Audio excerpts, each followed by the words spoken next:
She would use colloidal silver as an antiviral, is what she called it. So anytime she felt under the weather, she would take colloidal silver and she would.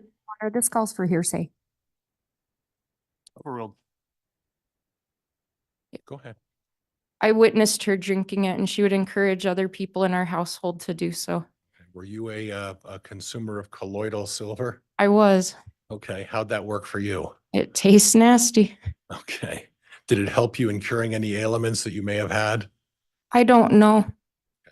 Were there other things that your mother did in terms of remedies to resolve other issues she may have had? She bruised really easily and she used arnica gel. Okay. Arnica is a plant that helps with bruising. She had it in gel form.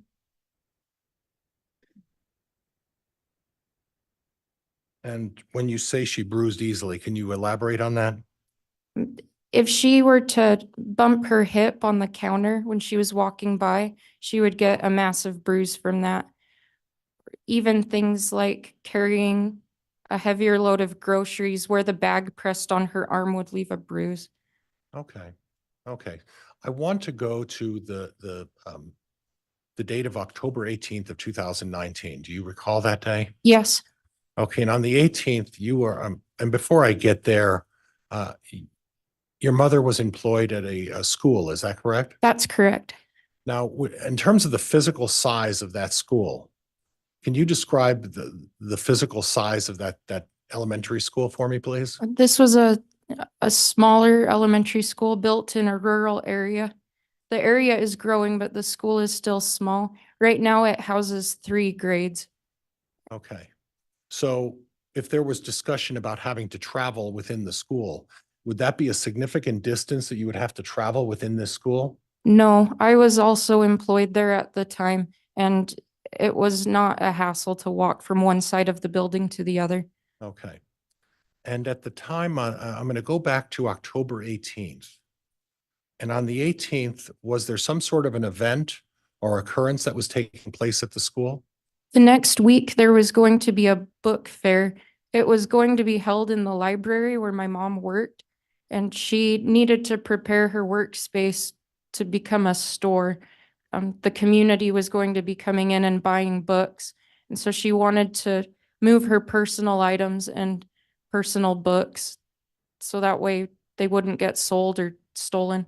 And in terms of distance from in this small school you described, how far was your classroom to where your mother's library was? There were 2 different locations where she would work. One was a computer lab that was right next to my classroom.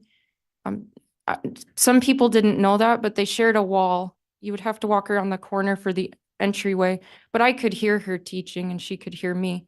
Her library was just the next hallway over. It was Okay. hardly a walk. When you say hardly a walk, did it encompass miles, No, feet? feet. Okay. Now, in terms of interaction with other members of the school, how would you describe your mother's personality? My mother was an introvert at the core. She could be friendly and small talk with people, but in general, I noticed she didn't confide in people. I also observed at that school, we, like many public schools, needed a lot more employees than we had. So most people were overburdened with work, especially support staff. And so she really didn't have time to visit. Even during lunchtime, when you would typically think someone could sit down and chat with a neighbor, she was helping students go through the lunch line and pay.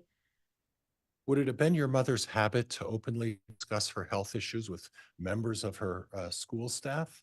Objection, Your Honor, calls for speculation. Sustained. At any time were you present when your mother discussed any of her health issues with other members of the school staff? Any chance that I got to, I would go visit her in her classroom, and I never observed her talking about her health with our coworkers. She seemed pretty embarrassed about. Objection, Your Honor, calls for speculation. Sustained. Did you observe your mother in terms of her interactions with other members of the school staff? I did. And what did you observe?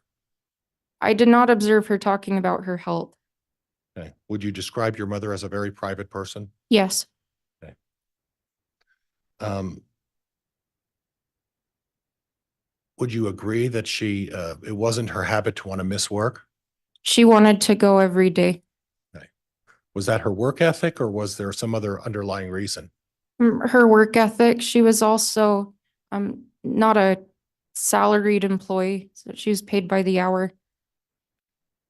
So it was important financially from your perspective that she work? Yes, I want to talk a little bit about the book fair on the 18th and the preparations that were involved. Did you personally observe anything as far as your mother preparing for the book fair? she loaded her personal belongings in boxes and loaded them heavier than perhaps she should have, because I observed her walking down the hallway and she was resting the box against her body, on her arms, holding it back and walking with a lot of effort. I was in a meeting and I actually stepped out to help her because it was way too heavy for her. And on that occasion, what vehicle did she drive to the school to load those boxes and unload those boxes? She drove my parents' Dodge Dakota that day. Okay. And then I want to go back to approximately 2017 forward. Who was the primary driver of the Dodge Dakota? My father. Okay. And what would your mother be driving? She would be driving a Chevy Equinox. She Okay. always liked to drive the nicer of the two vehicles. Now, there were exceptions to your mother and father switching vehicles. Would that be fair? That's correct. But primarily, your dad was the one driving the Dodge Dakota. Is that correct? That's correct. Eventually, that truck was sold to who? My husband and I. Okay. Do you still have that truck? Yes.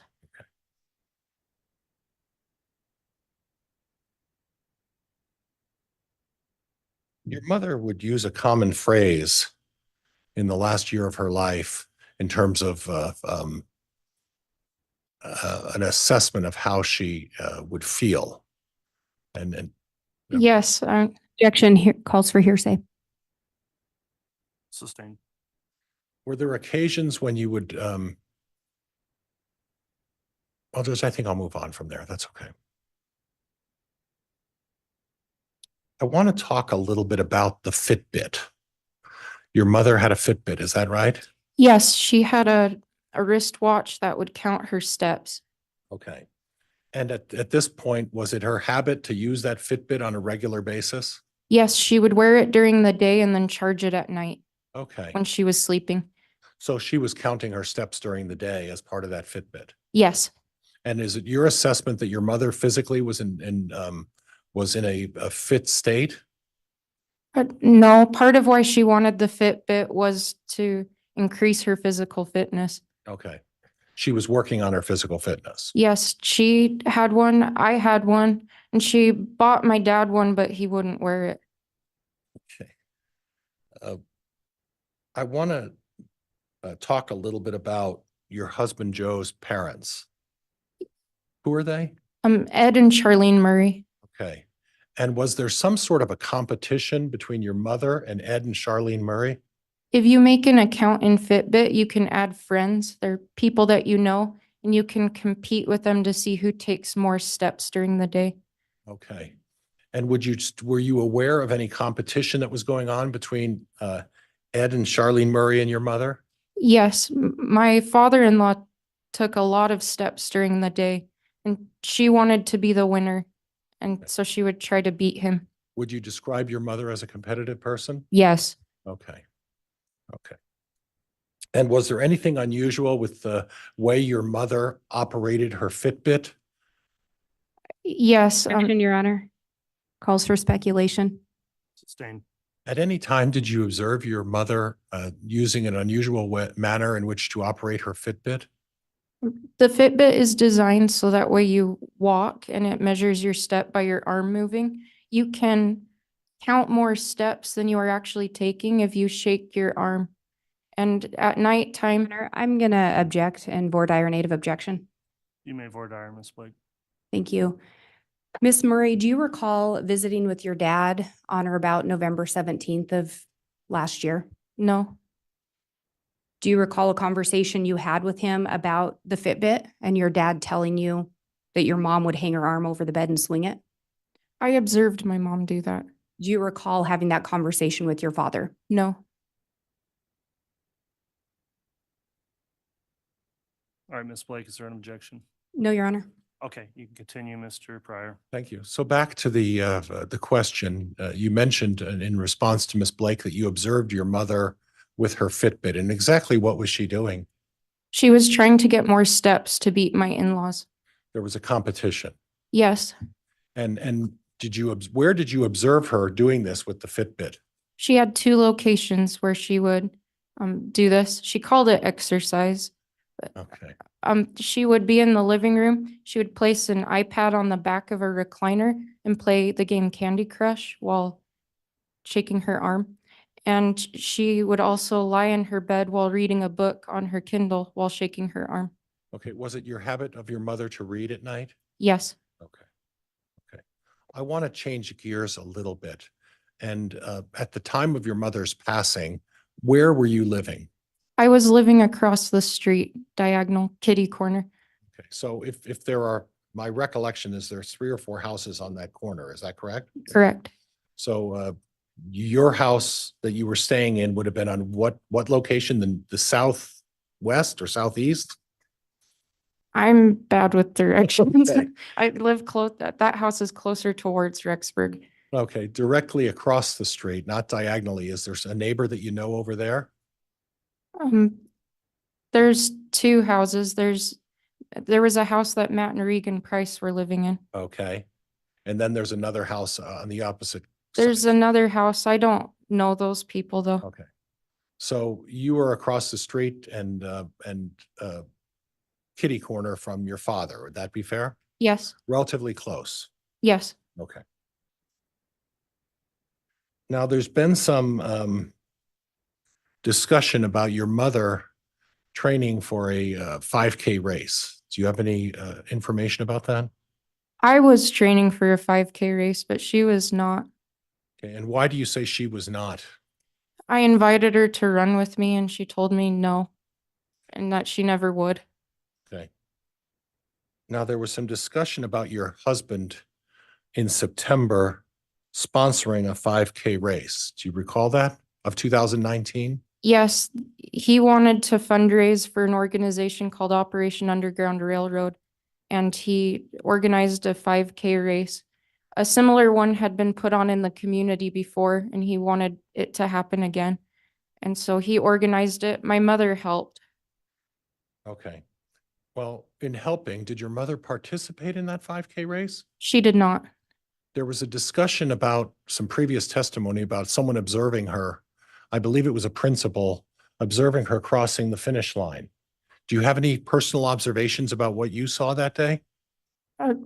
My mother may have walked across the finish line while helping with the race administration. She was not entered as a participant and she did not go the entire distance.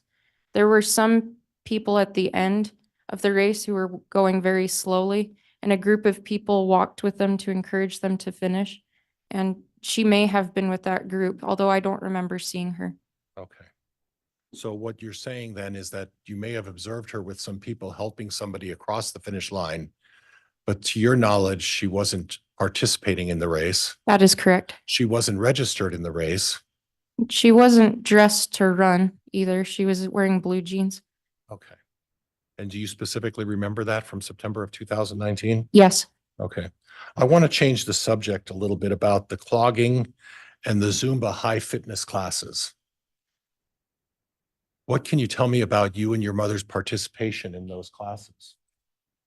At that time, my mother and I were both overweight and wanted to exercise more. And some ladies at the school invited us to come to a class that they were going to in the evening at a local elementary school in the gym. Can you tell me when approximately you and your mother started those classes? We started going in April 2019. And this was a joint effort to improve both of your fitness? That's correct.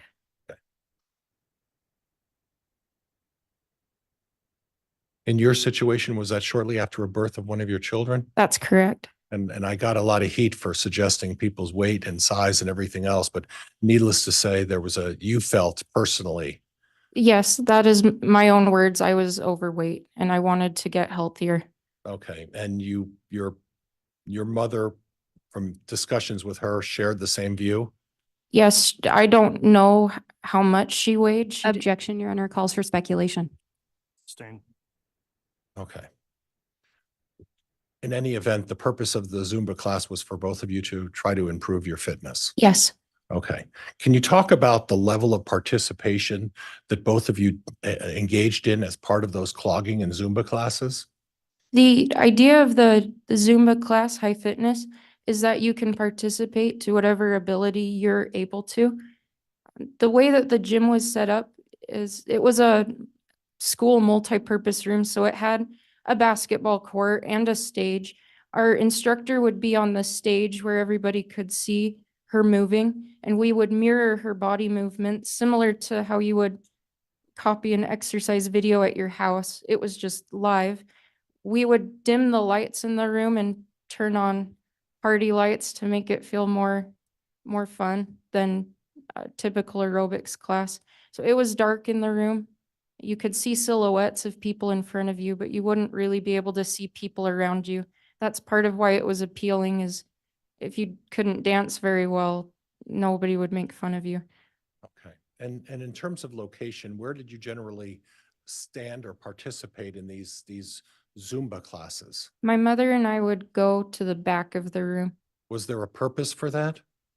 There were different skill levels in the classroom, and we were on the poor end of that spectrum, and so we didn't want people looking at us. Was it a requirement that you participate fully in every part of the dance or every route? And I don't know what the proper term is, routine or dance? I think routine is fair, but no, you're not required to. The entire thing is voluntary to even show up and participate. Okay. Okay.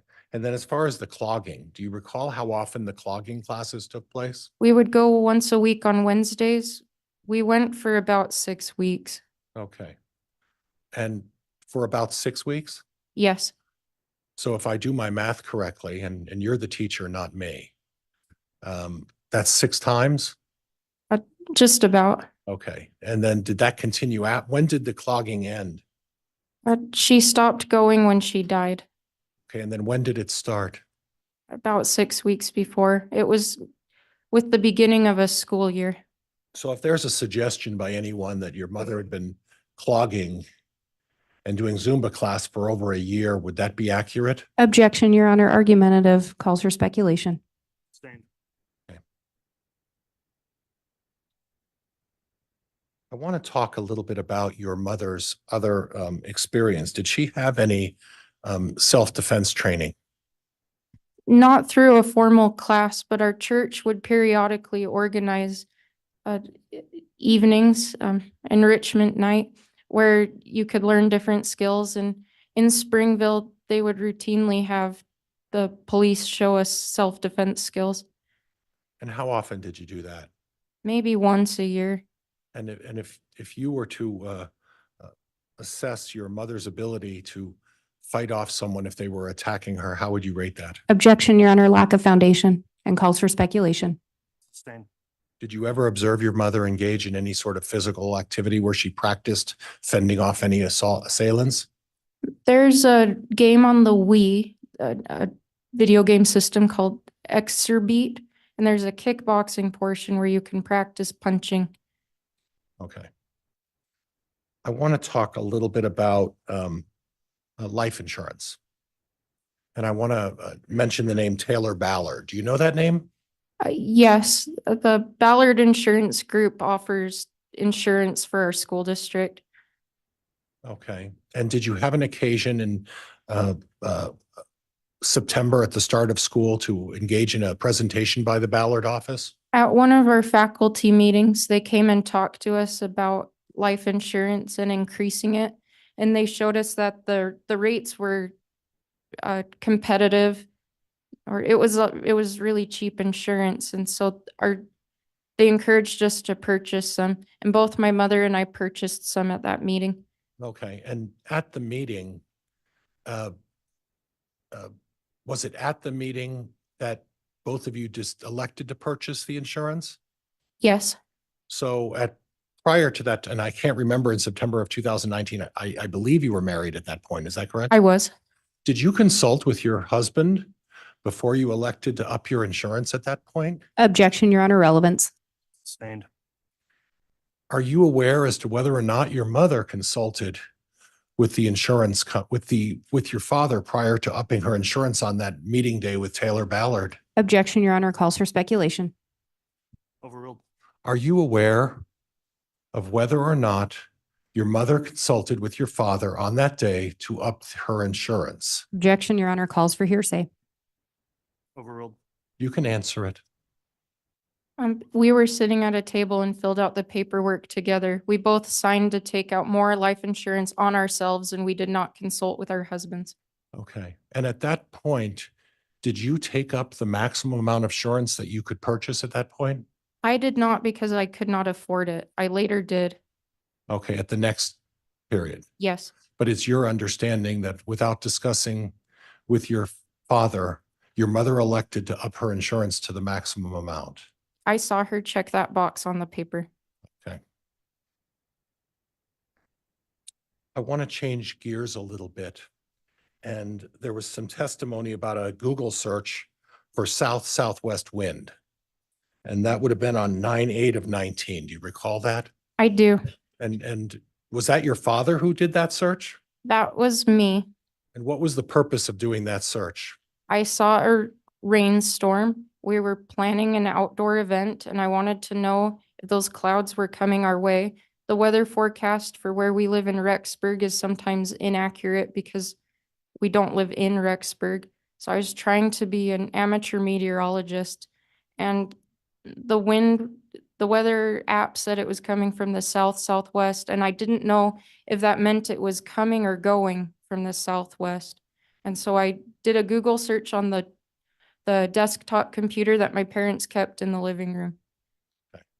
That would have been typical at that time. I was late to getting a smartphone, so using a desktop computer would have been more comfortable for me. And it was common just to jump on the computer. There wasn't any login or anything, so it was just getting on the internet. Okay, and the access to that computer, I'd like you to talk a little bit about where that computer was in relation to the rest of the house. My parents had two different computers, a PC and a Mac. There's different capacities of each one, and my mom liked different parts of both for the business. So they had one of both, and they were next to each other in the living room. And the screens were set up so that way everybody could see the screen. And you talked a little bit about your mother and the financial issues. When you talk about and I just had a lapse as to the name of your father's publishing company, Spring Creek Book Company. Spring Creek Book Company, and I'm going to mess it up again, so please bear with me. How would you describe the different roles of your father and mother in terms of their participation in the Spring Creek Book Company?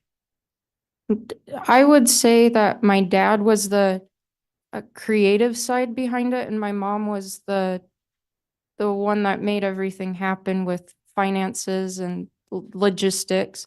My dad would find authors or potential authors that could write books, and he would meet with them and give them guidance to write. And my mother would help design book covers. Most of them she did by herself, and she would do the finances and taxes for the company. And they worked together on it. And I don't think they could have done each other's jobs.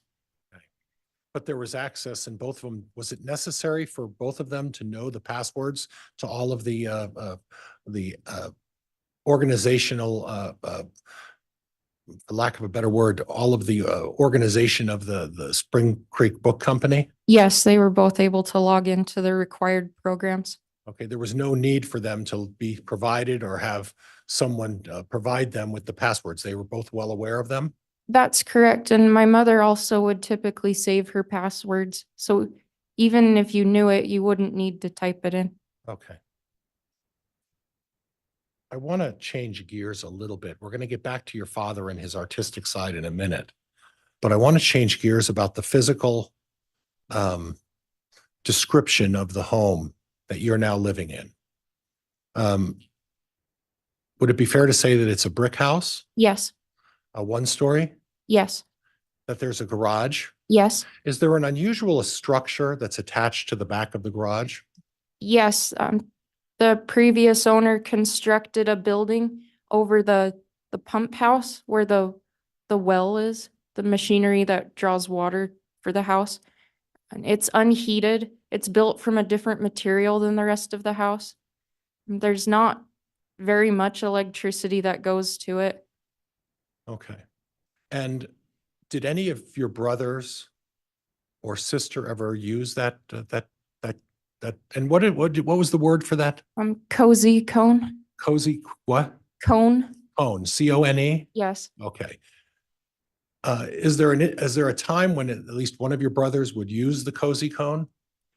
We all would periodically, the children. We would play musical instruments up there. It was far enough away from the rest of the house that you could play loudly on drums and it wouldn't annoy mom. And you could turn up your guitar amp as loud as you wanted and nobody could hear it. But I would go up there. My brother Mark would. My sister Leah would go up there to study sometimes because it was quieter. Now, in terms of access to the cozy cone, is it true you have to go through the garage in order to get into the cozy cone? Yes. And how would you do that? Well, you would open the door to go into the garage, walk through the garage, go through another doorway, and you would be in a hallway. And then to go upstairs, you would have to go through another doorway. It was really inconvenient. Okay. I want to touch a little bit about your father's faith beliefs. And my understanding is you're of the LDS faith Yes, and you're a participant, an active participant in your faith. Is that correct? yes. How would you describe your father's faith? I would say very traditional in what he believed. And he would research very carefully and he wanted to stick to as close as the original form as he could. So he was really interested in teachings from Joseph Smith and Brigham Young and similar early leaders of the church. Would it be fair to describe your father as a fundamental? Yes, Okay. Okay. And you didn't share his religious beliefs? not necessarily. Okay. Some of them you were, Yes, some of them that are consistent with your current LDS faith. Is that correct? yes, Okay. But you would describe him as someone from days gone by, foregone? yes, Okay. Very traditional? yes. Okay. Literalist? I don't know what you mean by that. Looked at the words and applied the plain meaning of the words? Yes, Okay. And there's some theories that you didn't necessarily agree with him. Is that correct? yes. Would that be a subject of discussion at the dinner table Uh, when you were growing up? Yes, Okay.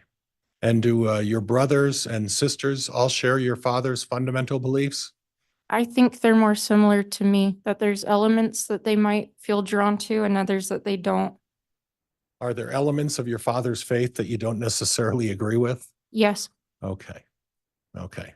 There's been some discussion about the idea of light and dark. Can you describe to me what you understand to be the concept of light and dark? the phrases good and evil would be talking about your actions, what you chose to do, where light and dark would be talking about your motivations. Light, it means that you're acting selflessly like the Savior would be, and dark means that you're selfish, focusing inward like Satan would be. Okay. Was this something that your mother, from your discussions with your family, shared with your father in terms of her beliefs? Yes, So would it be fair to say that your mother's beliefs, to your knowledge, were also of the fundamental or traditional node?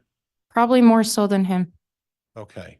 Did she ever have discussions about putting numbers, death percentages or numbers, whether how light and how dark a person would be? Yes, Did she do that frequently? yes. Okay. Was it particularly about anybody, or was it as her day-to-day activities, she would make comments about that? As she came across people and observed things, she would mention it to Objection, Your Honor, calls for hearsay. Sustained. Okay. Now, you had an occasion personally to deal with your mother's rating system in terms of dark. Is that correct? several. Okay. And was there an occasion when your mother engaged in a practice of trying to rid some sort of dark entity from you? Yes. And can you describe what that was about? Objection, Your Honor, relevance. Overruled. Can you describe what that was about, please? I have struggled with anxiety for years and it was feeling very unmanageable. And I felt like there was a being that was with me. And I talked to my parents about it. And my dad cast it out using the power of the priesthood. And then I felt better afterwards. Okay. When you say the power of the priesthood, what do you mean by that? The power of God given by the laying on of hands. Is that something that has to be specially endowed upon something, or is that some sort of patriarchal role that someone gets as head of a family household? Any eligible man can have it Okay. if they're living and keeping covenants in the church. Okay. And on issues of covenants in the church, your father's not a perfect person, is he? No, And you're aware of a relationship that had been going on, and I'm not trying to embarrass you or cause you some difficulty, but you did subsequently learn that your father had a relationship with another woman, yes, and that was not an appropriate relationship. it was not. Okay. And at this point, it was, for all practical purposes, having a relationship with Lori Vallow while still being married to your mother. That's correct. And would you agree that not anybody's perfect? Yes, You're not perfect. no, None of us are perfect. nobody. So when you say qualified male to help with the dark spirit or the dark entity, what do you mean by that? Like the procedure to get rid of it. No, just the type of male. Is it someone who's head of a family, or what is it? In that case, I wanted to talk to my parents, but because they were my leaders in our family. But any man who is an adult and can make the promises to keep teachings of the church and to use the power to serve other people is eligible to receive it. That wasn't unique to my father. And then and giving blessings in not your father's faith, but in your faith, it's not uncommon for people to give blessings to each other. Would that be fair? It's common for people to do that. And it's common for people to offer to give blessings to people in your faith. Is that fair? Yes, And it could come from any direction. Would that be fair? what do you mean? Anybody can give another person a blessing, Yes, as long as the man is eligible. or anybody can give a blessing to, if you felt, if you felt moved, you could give a blessing to another male. Is that possible? In the fundamentalist views, around the time of Joseph Smith, there were women that would do that. That's frowned upon today, though.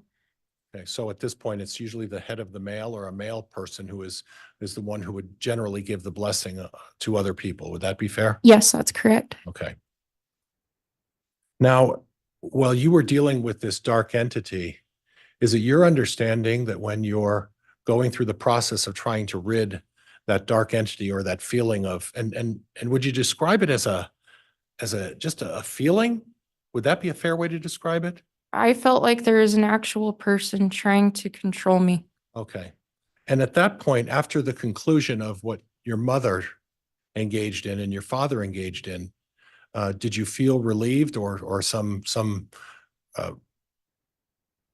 recovery as a result of that? I instantly felt better. I felt like the individual that was trying to affect my body was gone. Okay, and this is something that is not inconsistent with the LDS teachings, light and dark and these sort of entities. Would that be fair? And all Christianity in the Bible, the Savior would cast spirits out of people. Okay. And at this point, as a result of casting out the spirits, does that mean that after they cast the spirits out, you die? No, Is there any instant that you can recall in your teachings as part of the fundamental or LDS church where by casting out a spirit, the result is someone dies?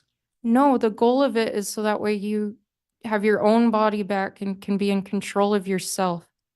Okay. Have you ever heard the word zombies? Just on TV and Okay. movies. Okay. And at this point, are you aware of whether by stating someone's a zombie and you do one of these castings, does that mean the person dies as well? No, Okay. And again, part of that casting and removal of the dark entities is also consistent with your LDS faith. Is that correct? yes, I want to talk to you a little bit about a subject called the emotion code. Are you familiar with that? yes. Talk to me a little bit about that. It was developed by a man named Bradley Nelson. The idea of it is that you use, Objection, Your Honor, relevance. Sustained. Were you aware of whether or not your parents used the emotion code? yes, they did. Objection, Your Honor, relevance. And I would use it. Anything? Hold on, before you keep answering, there's an objection that's pending. I am going to sustain the objection. There's been no relevance established for this, Mr. Pryor. Okay. Well, I was trying to establish by having her talk about the emotion code, Judge. Well, that's backwards of how we get evidence in, so please see either ask additional foundation or ask another topic. Do you believe that your father and mother thought they could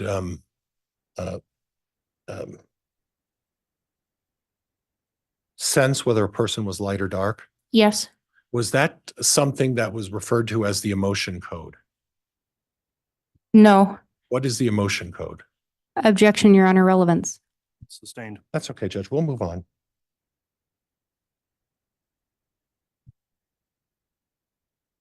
Did you believe or ever observe your mother reflecting on her ability to identify what people's true intentions were? yes. And would you talk to me a little bit about that? Objection, Your Honor, relevance. World. Talk to me a little bit about that. My mother learned about muscle testing or reflexology as a child from her parents and later learned more about it through a class called the emotion code.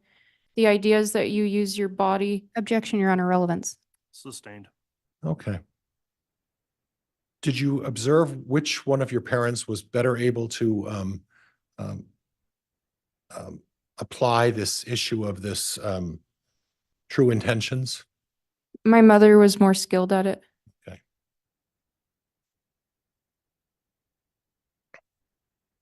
I want to talk to you a little bit about your father's books. And how would you describe your father's novels in terms of fiction or nonfiction?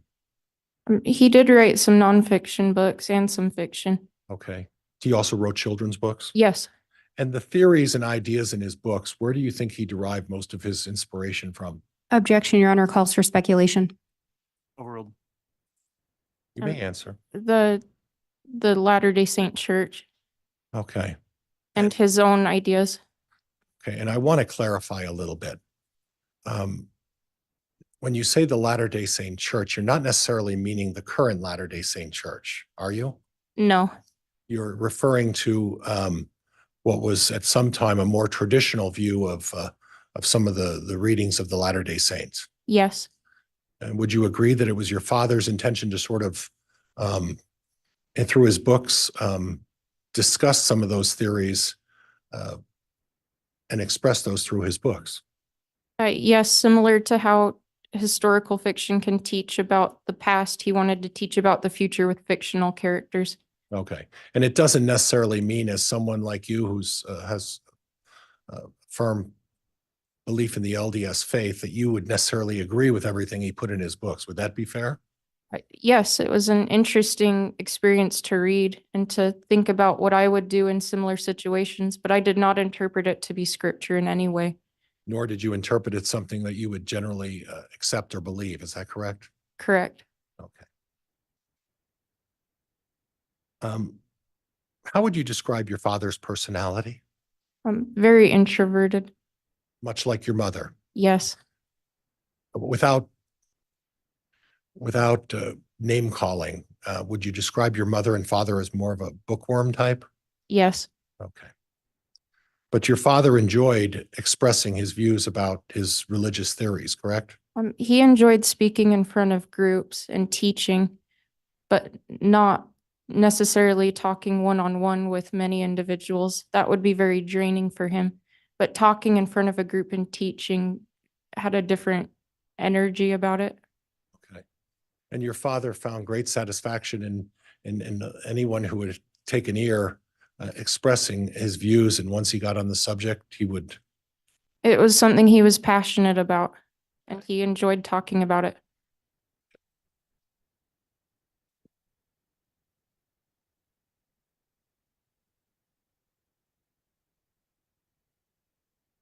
And Judge, if I could just have a moment, I've got more to do, but if I could just recap real quick. Go ahead. Sorry, Your Honor.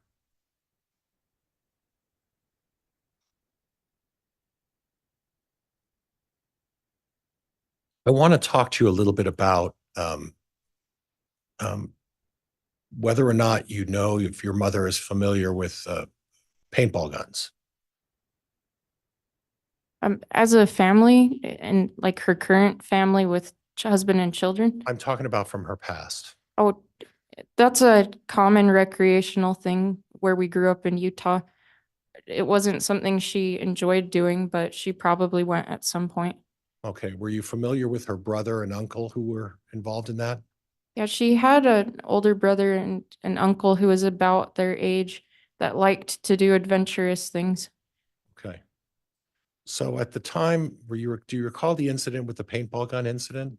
I do. You recall approximately when the date of that was? October 9th. Did you have an occasion to talk to your mother about that? Yes, I had been with her moments before. She had dropped me off from our clogging class, and then she went home. And she posted on Facebook about it. That's how I learned about it. And I called her immediately. Okay. Was there any confusion as to what she felt someone was pointing at her? She was very sure it was a paintball gun. Okay.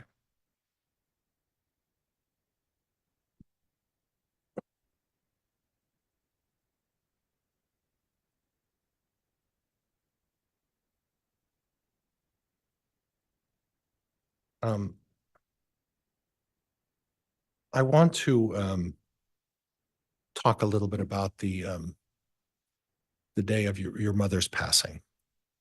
And if you need to take a break or use a tissue, please let me know, or water. Please stop me and we'll take whatever time you need, okay? You arrived at your mother and father's home approximately when on that day? Uh, I don't recall an exact time, but it was before 7 o'clock in the morning. Did you have an occasion to talk to Coroner Dye? I did. Can you tell me what the nature of that not necessarily what Coroner Dye expressed to you, but what you expressed to Coroner Dye? Coroner Dye was inspecting my mom's body, and she asked us some questions about our wishes, and she offered an autopsy. In the area that we live in, the body would have to be taken to Boise, which is about 5 hours away, and it would delay the funeral.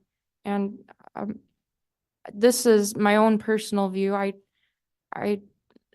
don't think autopsies should be done on anyone.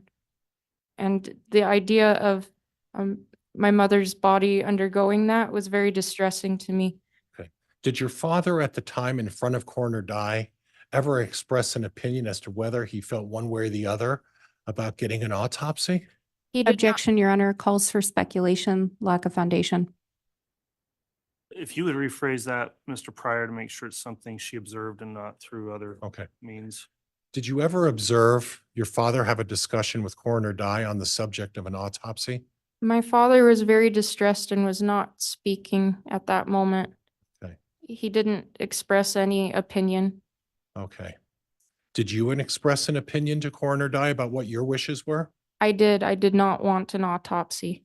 Did your father agree with you or disagree, or do you know what kind of a position he may or may not have taken at that point? He nodded. Okay. But he wasn't the one insisting, to your recollection, on having an autopsy done, was he? Objection, Your Honor, calls for speculation. Sustained. At any time, did your father express an opinion as to whether or not he wanted an autopsy or not? Objection, Your Honor, this calls for speculation. Overruled. May I any- vote voir dire a native objection? That's the way it was worded. It's a proper question the court will determine. So go ahead, Mr. Pryor. Can answer that question, Emma. Will you repeat it? Madam Clerk, would you repeat the question for Emma?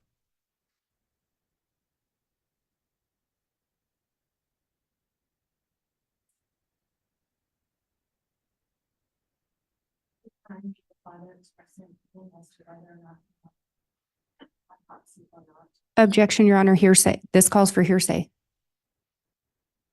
Overruled. Go ahead. He never expressed an opinion. Okay. At the time of the discovery, the passing of your mother, how would you describe your father's emotions? He was more distressed than I've ever seen him in my entire life.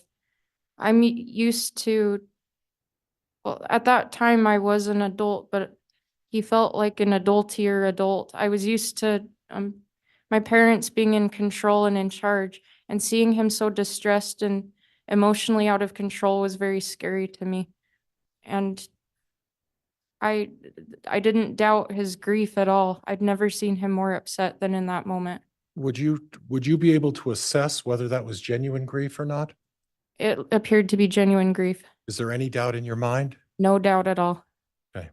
You understand that at the time he was involved in an affair with another woman, correct? Correct. But in spite of that, you still felt that he was genuinely grieved about your mother's death. But I know that the grief that he felt was real. He may not have had the same romantic relationship with my mother that he had in the past, but I know that he valued her as a person, and seeing her die was very traumatic. I want to move forward to a trip to California in November. Do you recall that? Yes, Okay. And can you give me an idea of approximately when that trip was in November? it was right before Thanksgiving Okay. and over Thanksgiving break. And in terms of how that trip came about, I would like to start with, you started somewhere in Idaho, is that correct? Correct. And who was on that trip? My father, me, my husband, our son, my sister, her husband, their son, my brother Garth. So if I go back over that long list, your sister Leah was there Yes, with her husband, yes, your husband Joe, yes, you, yes, Garth. yes. Garth didn't have his wife at that point. He is was that- not married at that time. Okay. And then in addition, your father. Yes, And you left the St. Anthony Rexburg area fair. yes. Where did you go? We drove to the Salt Lake Airport. Okay. And then from the Salt Lake Airport, what did you do? We flew to California. Okay. And then what did you do in California? We went to Knott's Berry Farm. Okay. How long of a trip was that? Just a few days.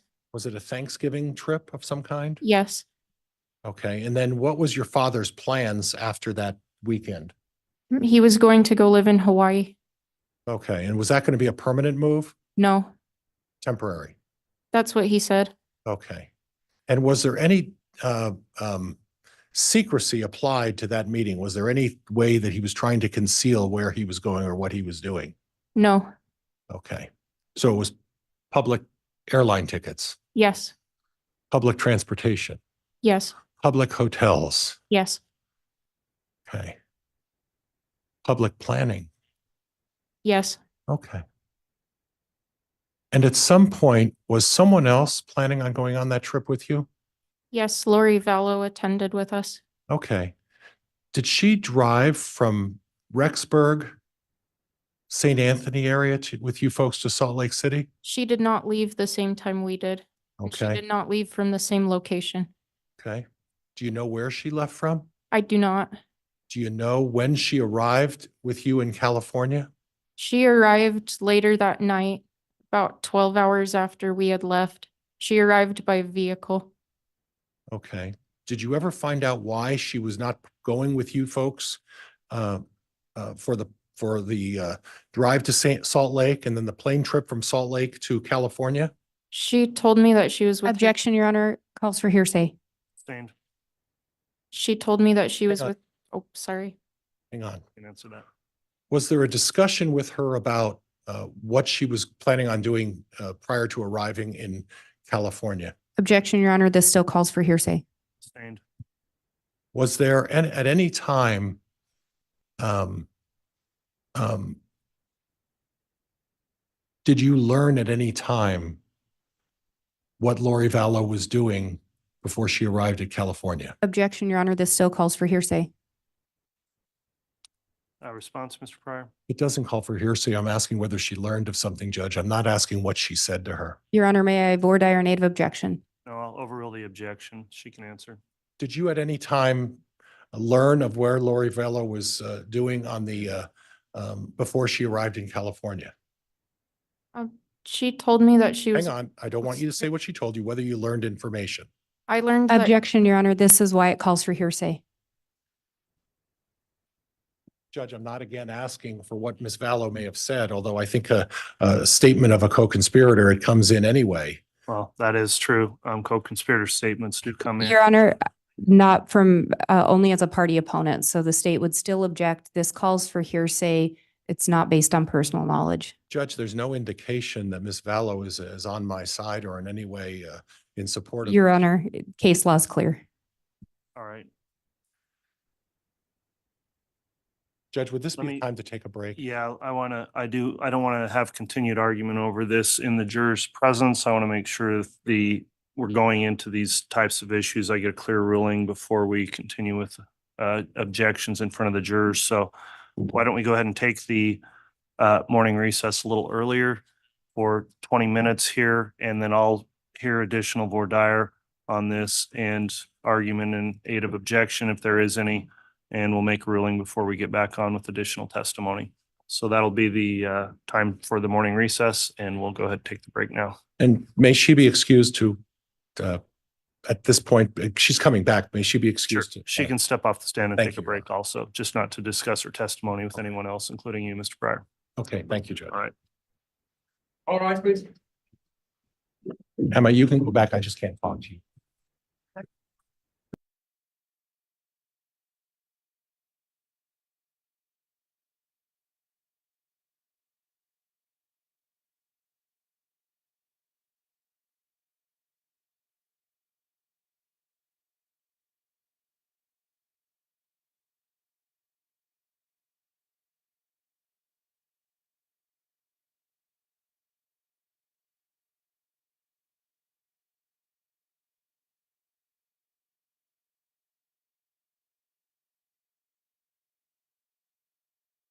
Over the break here, you indicated case law is clear. I'd like to know if you have any citations for me to consider over the break.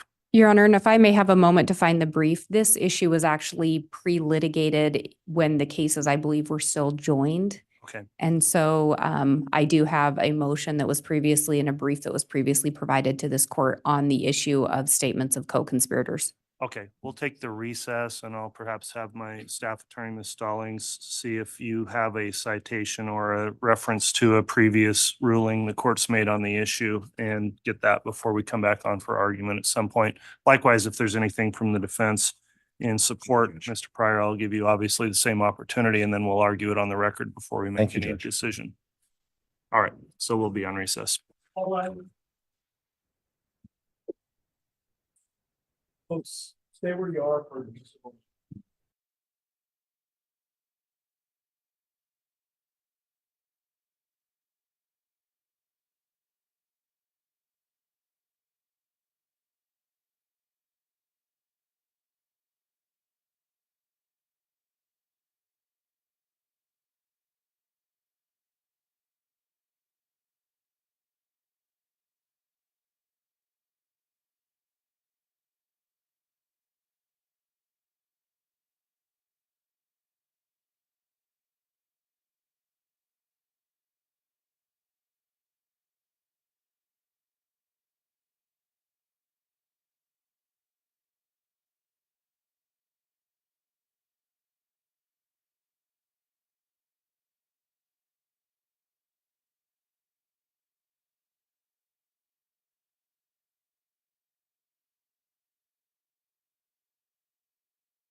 All rise.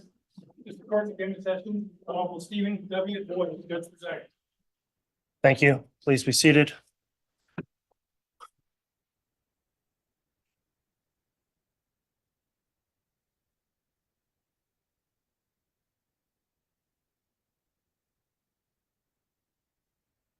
All right, we're back on the record on CR 22-21-1623, State of Idaho versus Chad Daybell. We took the mid-morning recess.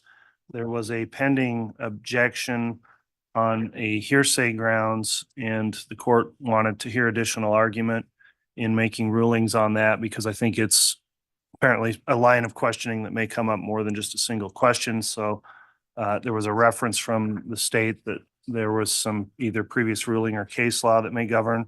So in support of the proposed objection, I'll allow the state to make any argument. I'll hear any response from the defense, and we'll go ahead and argue this matter outside of the presence of the jurors, who I will note are not present in the courtroom at this time. Ms. Blake, what is the response from the state in aid of your objection on the question about statements made by Lori Vallow on this trip? Thank you, Your Honor. Idaho Rule of Evidence 801 D2E excludes from the definition of hearsay a statement by a co-conspirator made during the course and in furtherance of the conspiracy. The scope of the co-conspirator exception is narrow, and the requirements that the co-conspirator's statement be made during the course of and in furtherance of the conspiracy is a prerequisite to admissibility that must be scrupulously observed, as set forth in State v. Harris 141 Idaho 721. Idaho Rule 801 makes clear that an exception to a hearsay requirement is if it is offered against the opposing party. So specifically, and this is actually a case from the Federal Court of the Northern District of California from 2022, State v. Garcia, citation U.S. District Lexus 98958. And it says an out-of-court statement is not hearsay if it is offered against an opposing party and was made by the party's co-conspirator during and in furtherance of the conspiracy.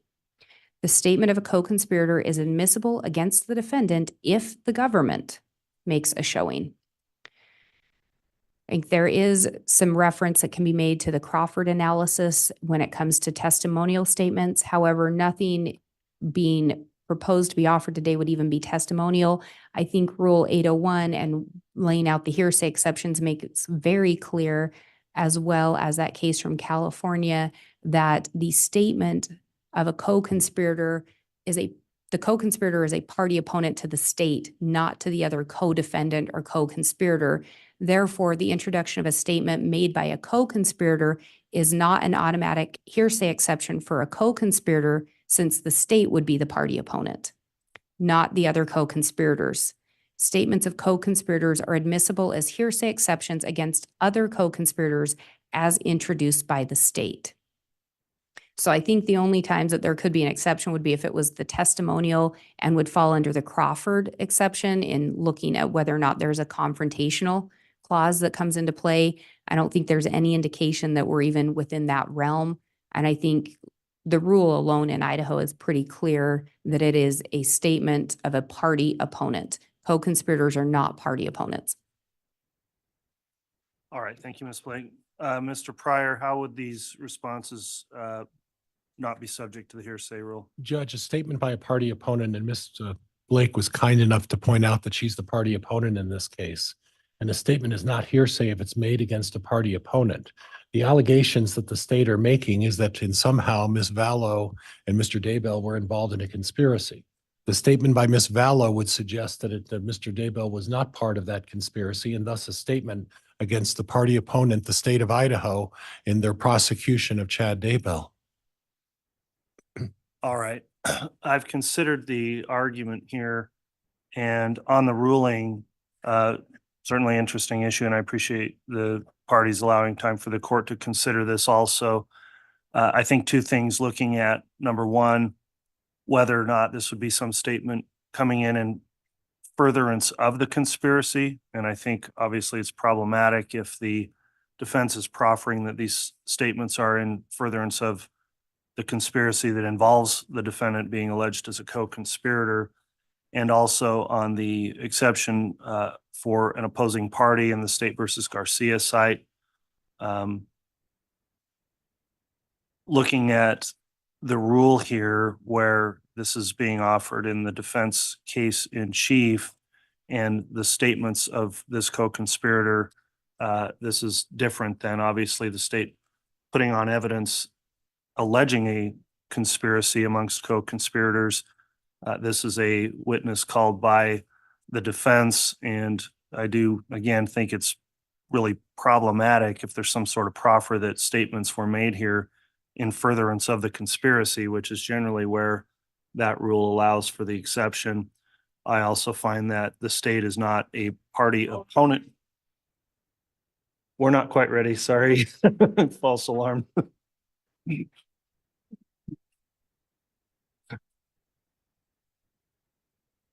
All right, I'll just note on the record, the jurors started entering the courtroom, but were excused without hearing any of the court's ruling here. For these reasons, though, also it's not a statement of offered against the opposing party here. There's no indication that there's any statements directly from Lori Vallow about or against the state of Idaho here. So the court is going to sustain the objection on this or any other grounds that come up in relation to statements made by Lori Vallow, unless, again, they fall within these narrow exceptions under 801 D2E. The court finds that does not apply as an exception, so I am going to sustain the hearsay objection. So that'll be the court's ruling. And Judge, if I could have some parameters, my understanding is that the court is excluding Emma Murray from stating what Lori Vallow told her, but that doesn't exclude me from inquiring as to whether there was a discussion about a particular topic. At least the way I read the rules, that doesn't exclude me from inquiring as to whether a particular topic was discussed with Miss Murray and Miss Vallow. Is that correct?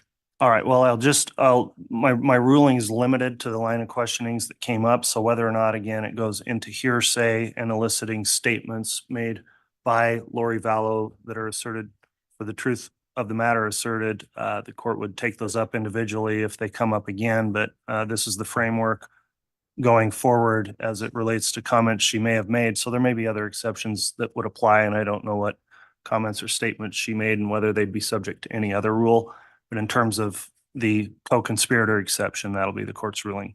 Okay. Thank you, Judge. All right, thank you. That'll be the ruling then on that. And so we'll go ahead and have the jurors return since I know they're ready, and then we'll have the witness please return to the stand. And Mr. Pryor, you can take the podium. Thank you.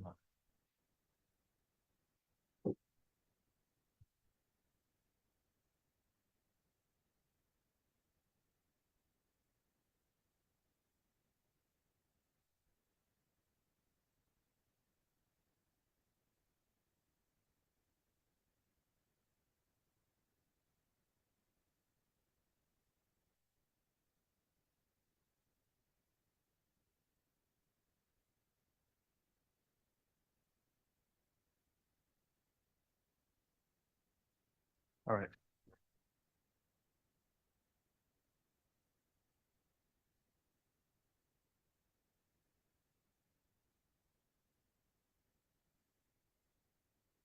All right,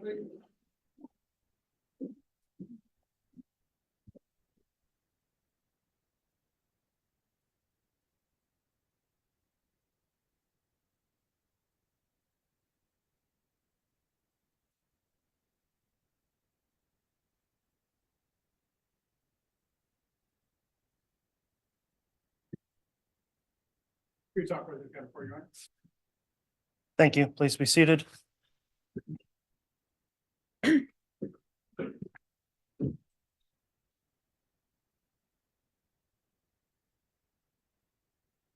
All right, the court will note the jurors are returned to the courtroom at this time. We appreciate your patience as we work through an evidentiary matter. We do have Ms. Murray on the stand. I'll remind you, you're still under oath for your testimony. On direct examination from the defense, Mr. Pryor, if you'd like to continue, you may. I just want to advise you that you can't tell me what someone said and repeat what someone said, but you can answer my questions without telling me what the person actually said to you. Do you understand that? Yes, Okay. So it's your understanding that at the Knott's Berry Farm trip, Lori Vallow came from another direction. Is that correct? yes, She didn't participate in the travel plans with you to California. Is that correct? yes, At any time, without telling me what she said, was the topic of the location of the children discussed with her? yes, Okay. At any time, did you and your father ever discuss his knowledge of where the children might be? yes. Okay. What do you understand your father's knowledge of where the children were located during the time that investigators were looking for them? Objection, Your Honor, calls for hearsay. Overruled. Go ahead. From my understanding, and from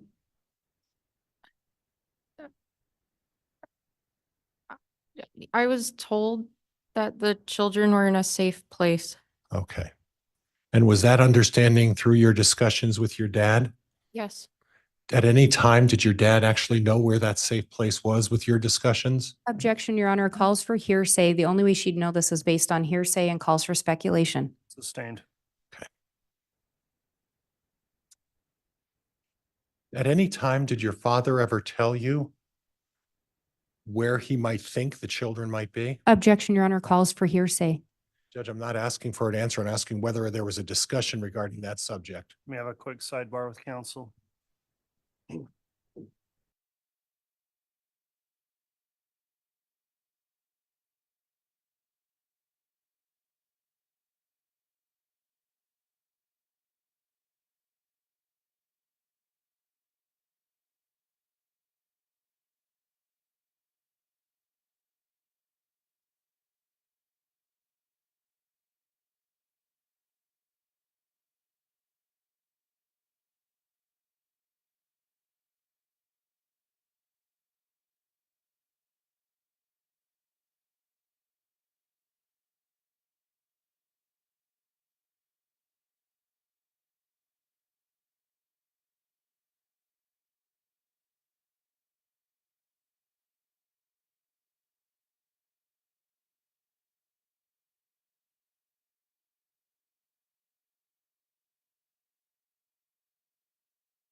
All right, thank you, counsel. The court reviewed that previous ruling objection to hearsay. The court is going to sustain the objection.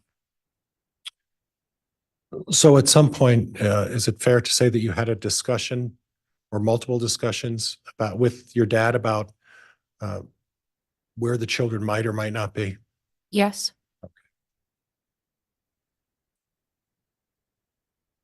I want to go to the issue of the planning of your mother's service. Were you present at the time for the planning of that service? yes. Who was present at that time? Um, when we first talked about choosing a day for the funeral, we were meeting with the mortician and Who was that? it was from he was from Flam Funeral Home. I don't recall his name. Okay. And Were you given a couple of options as to when to have the service? yes, And what were those days? they gave us the choice of Tuesday and Saturday. There were other customers that the funeral home was helping, and those were the only days that they were available to have her ready by. Okay, so I want to clarify something. Your mother passed on that Friday, Saturday. Yes, You're not talking the actual Saturday where the unfortunate time you've discovered your mother. You're talking a week later? yes, 7 days after that. So was that a family discussion as to whether or not you would do it on the Tuesday or the Saturday? Yes, And then the decision to have the funeral in, and I'm going to hack the town again, Springville. yes, Is that the name of the town again? yep, Springville. Spring Creek, Springville. I'm going to mess this up. So please forgive me. So the decision to have it in Springville, was that also a family discussion? Yes. And the decision was made for Springville as opposed to Rexburg. Why? My mother had lived in Springville far longer than she had lived in Rexburg, and her family still lived there. And there was a family plot in the cemetery, so it just seemed like the natural decision to bury her there. Okay. Okay. I want to go back a little bit about the outdoors and your mother's participation in the outdoor activities around the property. Can you elaborate a little bit about what your mother's primary interest and role was in terms of the outdoors? She loved to nurture things, so taking care of animals and gardening and growing plants. She really wanted to have a strawberry patch and raspberries. She liked cute little critters like ducks and chickens and rabbits, and she would take care of them. Now, in terms of managing the pet cemetery, was that your father's role or your mother's role to manage that?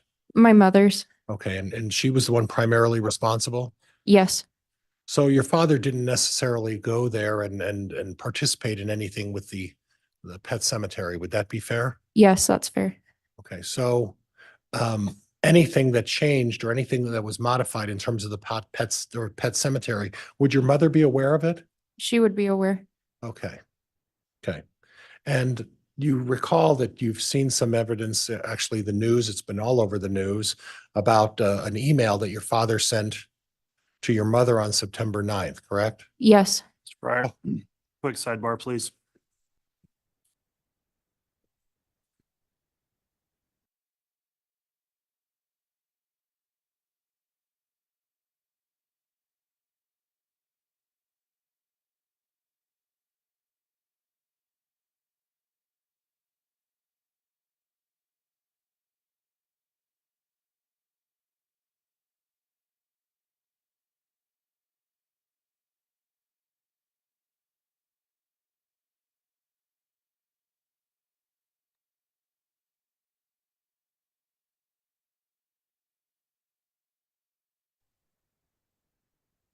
All right, Mr. Pryor, please continue. You recall reading an email on September 9th about shooting some raccoons and burying it in the pet cemetery. Is that correct? it was a text message, I believe, but yes, I did. Would it be unusual for your father to send your mother a message if he was involved in the something involving the pet cemetery? Objection, Your Honor. May I voir dire native objection? You may. Miss Murray, did your parents tell you about every message they ever sent each other? No, Did you look at their phone records routinely? no, Did you look through their phones routinely? no, Your Honor, this would call for speculation. I'm going to object. Sustained. Okay.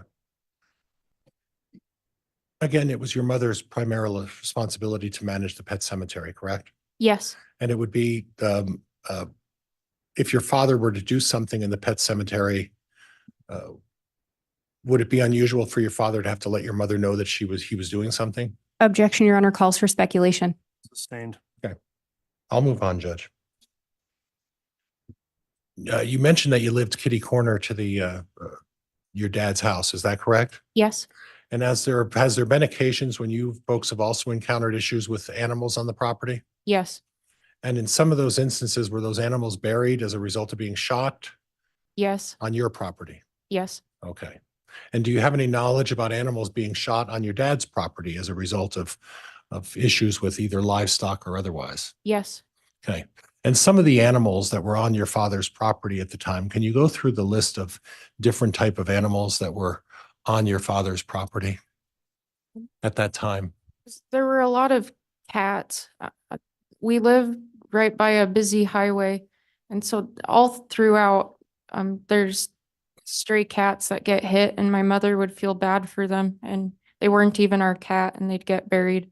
And some pet dogs, raccoons, skunks, rabbits, ducks, chickens, sometimes sparrows even too.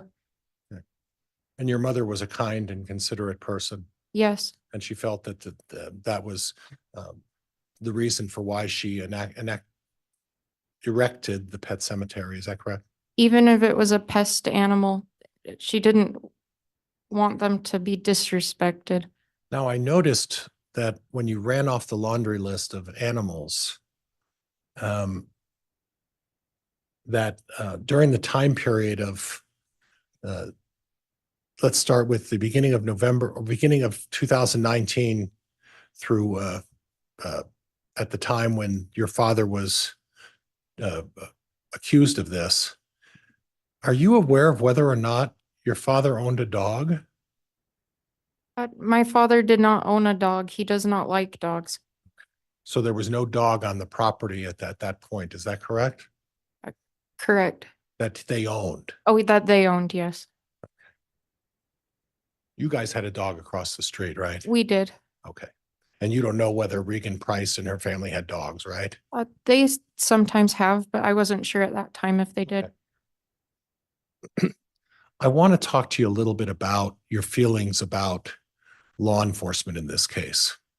And there's been some mention previously about your, at least indicating that you had some difficulty with law enforcement. Can you explain that to me? Yes, when I first, I heard from Garth that a detective had come in. Objection, Your Honor, calls for hearsay. Sustained. Okay, you can't say what Garth told you, but I want to talk about your personal experiences in dealing with law enforcement and how you felt about that. I was aware of an event that had happened with my brother and I wanted to learn more about it. So I contacted the same detective that had talked to him. Now, in an instant, was it that same detective who talked to you about the exhumation of your mother? Yes, And who was that detective? Detective Hope. Now, do you recall when you had that discussion about the exhumation of your mother? December 13th, 2019. Okay, and at that time, was it your indication that your mother had not been exhumed? Yes, I thought she was resting in peace, just like we left her. Okay, and was the subject of the discussion with Officer Hope that your mother in the future would be exhumed? But he said it had already happened. Okay. And was that the first time you heard about it? Yes. And if you need to take a break, you tell me, okay? Okay. At any time prior to your mother being exhumed, did anybody from law enforcement ever tell you that your mother was being exhumed? No, Did you ever hear from your mother's family in Springville that they were going to exhume your mother from the ground? no, nobody knew. Okay. And to your knowledge, the amount of time, do you have any information as to the amount of time from the minute they started the exhumation to when she was placed back in her grave? How much period of time that was? At the time, I didn't know. Okay. Were you ever misled about whether there was going to be an exhumation or not after the exhumation took place? No, You were never misled? I don't understand the question. Okay. Did an officer ever tell you that they were going to do an exhumation even though it had already occurred? Yes, Who was that? Detective Hope. Okay.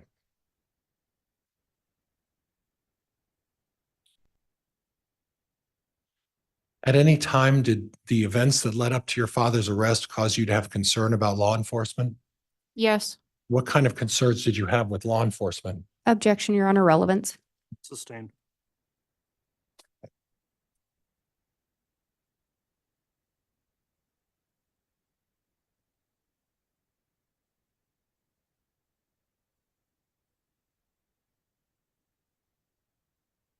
Did you feel like you were at any time under scrutiny as part of this case? yes. What sort of situations was it that felt that you were placed under scrutiny?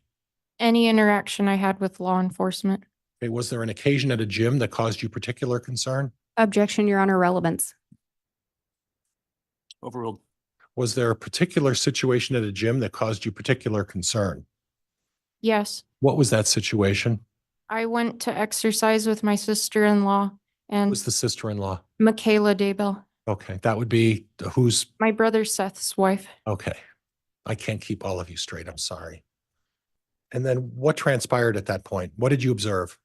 We were in a section of the gym with lightweight dumbbells, and Detective Hermosillo came and started exercising near us. And it seemed like a part of the gym that would have been too easy for him, and he stood closer to us than felt Objection, comfortable. Your Honor. This is calling for speculation. Judge, she's describing an event, not speculating about anything. It's overruled. Go ahead. He was standing closer to us than felt comfortable, and it felt like he was trying to listen in on our conversation. Were there other occasions, either at church or otherwise, where you felt that people were maybe judging you? Yes, Give me an example. I had a detective from Madison County confront me in the hallway at church. Okay. And was that an uncomfortable situation? It was really uncomfortable, and I haven't attended that congregation since. And was that a situation where your role at the church was what at the time? I was asked to help teach young children in the nursery. And my daughter was in that class, so I was really excited to. Did this particular detective have some sort of authority over the church or a position in the church that allowed him to dictate whether you were schooling young children or not? Objection, Your Honor. Relevance. Sustained.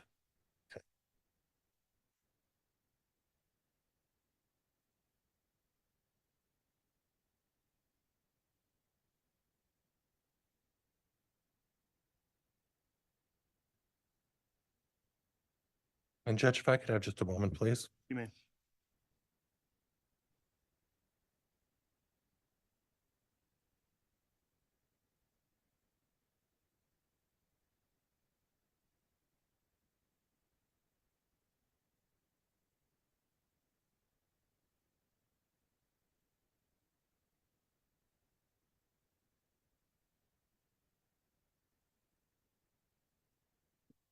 Did you have an occasion to meet with that same Detective Hope at your school?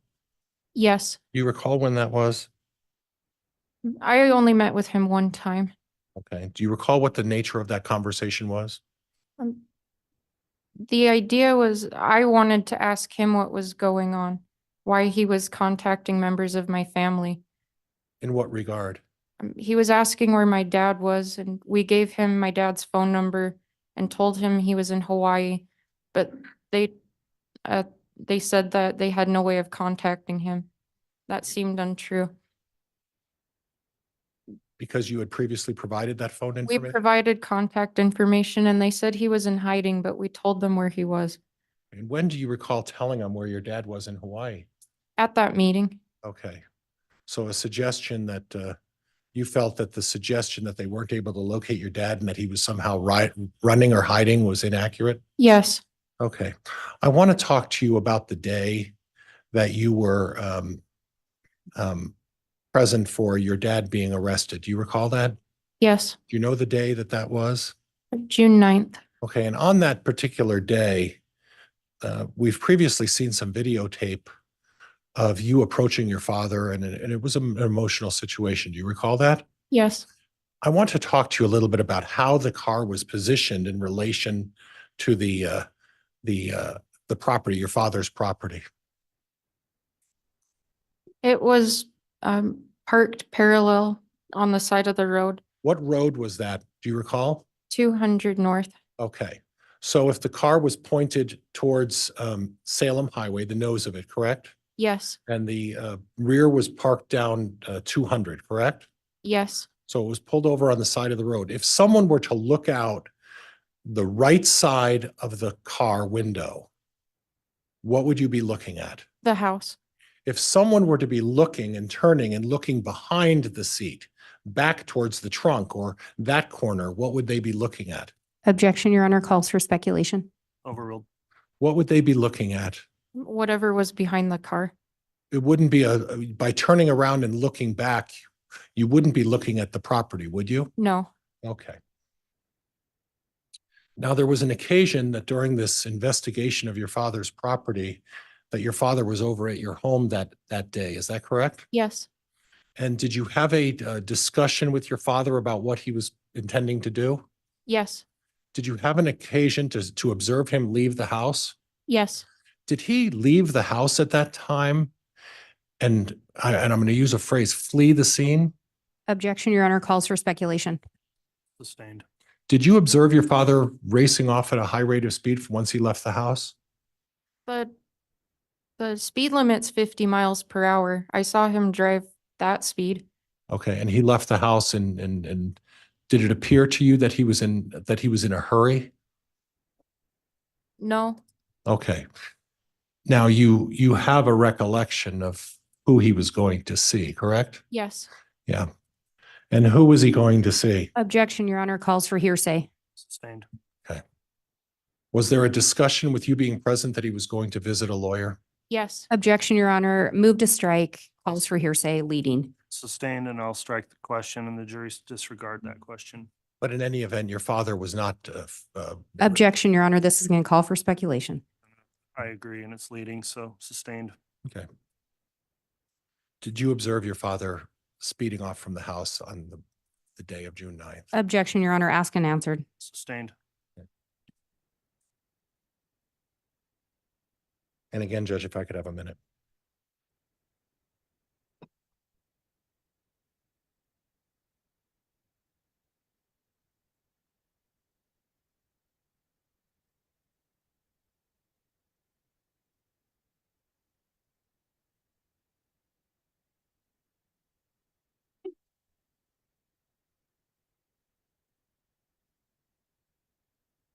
On the day of your mother's funeral, how would you describe your father's reaction? typical for any grieving Latter-day Saint husband. What does that mean? He cried. He also seemed happy at moments. And when you say typical, what do you mean? Is that typical? Latter-day Saints believe that we will be resurrected and be with our families forever. So a funeral isn't saying goodbye forever. It's a see you later. It's a break. Okay. So would it be fair to say that he had mixed emotions, both positive and negative emotions? Objection, Your Honor, calls for speculation. Overruled. Would it be fair to say that he had mixed emotions? Yes,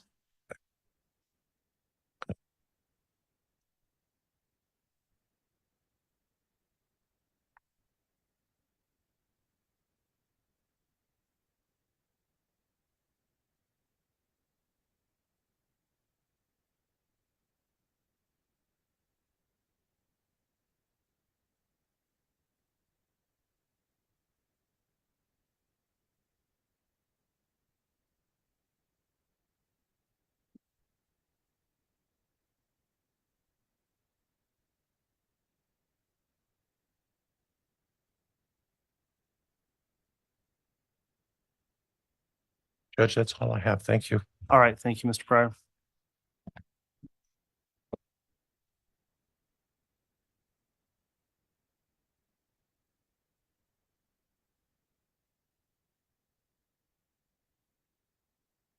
All right, Ms. Blake, cross-examination.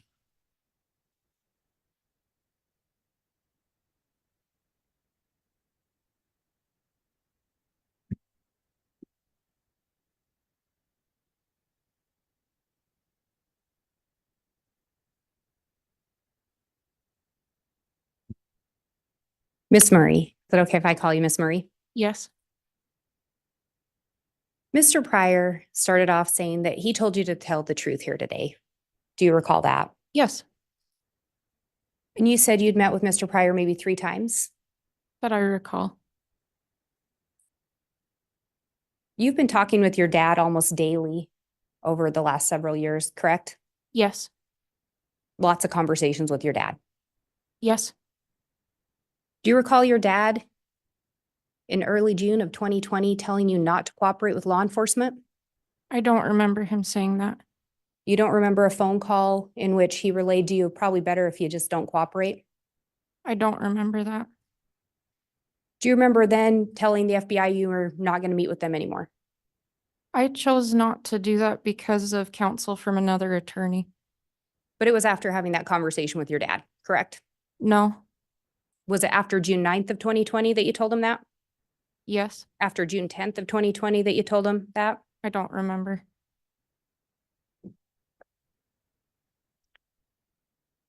Do you recall visiting with your dad as well? Yes, Do you recall a visit on around November 23rd of last year? not specifically.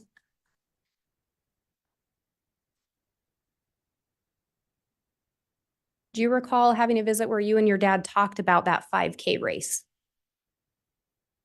Yes, And do you recall your dad telling you that you might want to say certain things? no, You don't recall that? no, Do you recall then talking about a race in 2013? yes, You recall your dad saying, once again, maybe say that? no, Do you recall your dad talking to you about the one that exercised with you at Zumba that Tammy wasn't able to keep up? She would just make up her own moves. Do you recall your dad telling you that? no, But you've had a lot of visits with your dad, yes. so it may be hard to remember everything he's told you. He's never told me to say anything. So you don't recall him telling you those things. No,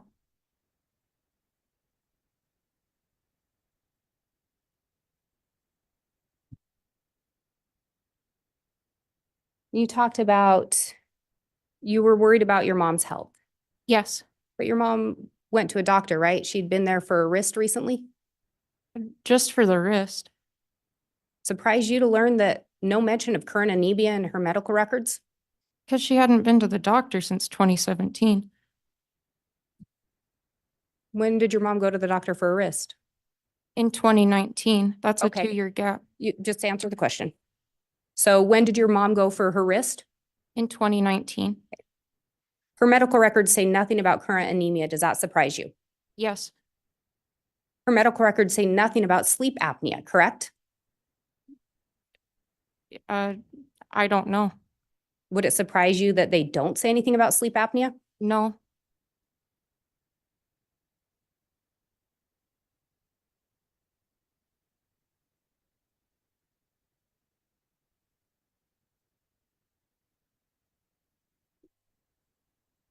Talked about your mom going to bed early. Again, what time did you say she'd go to bed?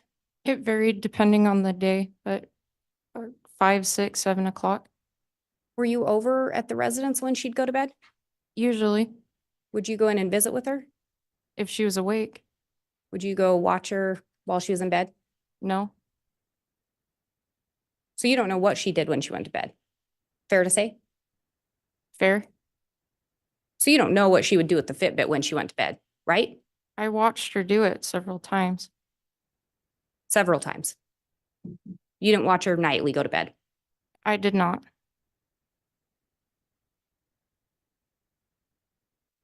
You say your mom went to bed that early, 6, 7 at the latest. Is that your recollection? On some nights, she probably stayed up later. How much later? I don't know. Because you weren't there, right? Correct? So surprise you to learn that on October 18th, there was activity on her phone at 10:22 p.m. No, That's a lot later than 7. she had been sick that night. I stay up later when I'm sick and have just thrown up as well. Were you there that night? No, Did you see her throw up? no, So you don't know. nope, You only know what you were told. yes,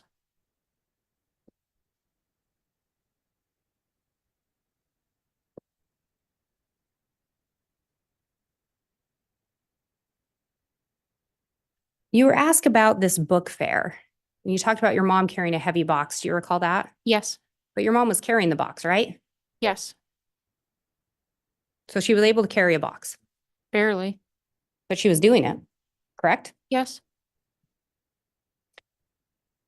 You were asked about who drives the Dodge Dakota. Do you recall that question? yes. Any reason why your husband would have referred to the truck keys as your mother's? They had 2 sets. And the set that my husband used was my mom's. Any reason why he would have to get those keys from your mom? Yes, Why was that? he wanted to borrow the truck to work potato harvest, and she was the closest of my two parents to him.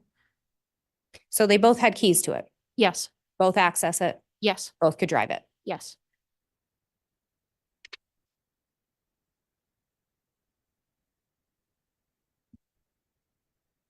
You talked about your mom playing on the Wii.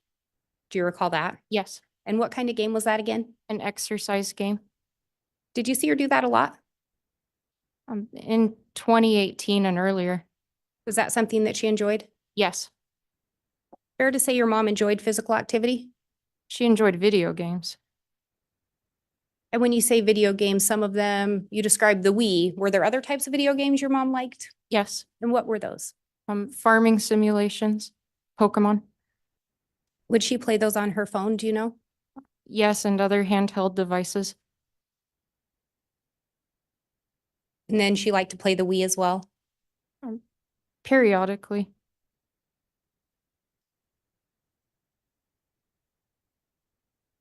And she took self-defense classes, Not formal classes, it was with our church.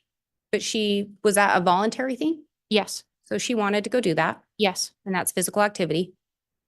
yes, She wanted to participate in Zumba, correct? yes, She wanted to do clogging. yes. She was training for a 5K. No, You say she wasn't training for a 5K. she was not training for a 5K.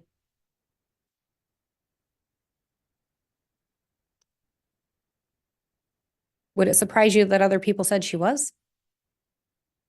No, We talked earlier a little bit. You weren't privy to all your mom and dad's communications, right? no, You weren't privy to all your mom's conversations that she'd have with people, correct? correct. So at school, she may have conversations when you weren't around, right? Yes, She may tell people things that you have no idea she told them, right? yes,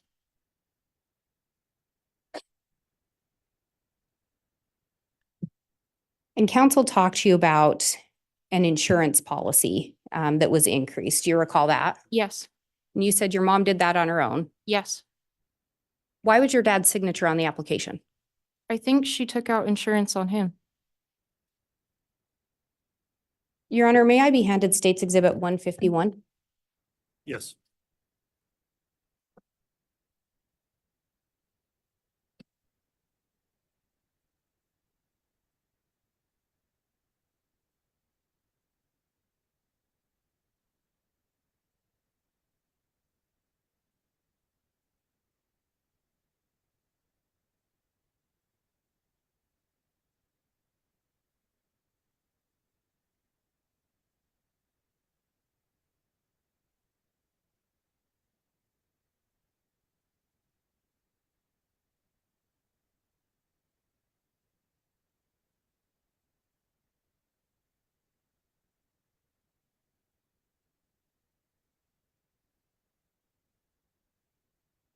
And Your Honor, may I ask that the witness be shown this exhibit?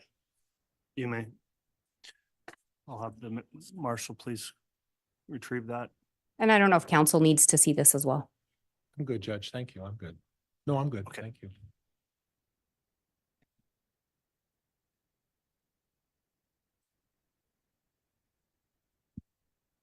And Miss Murray, if you can just look that over.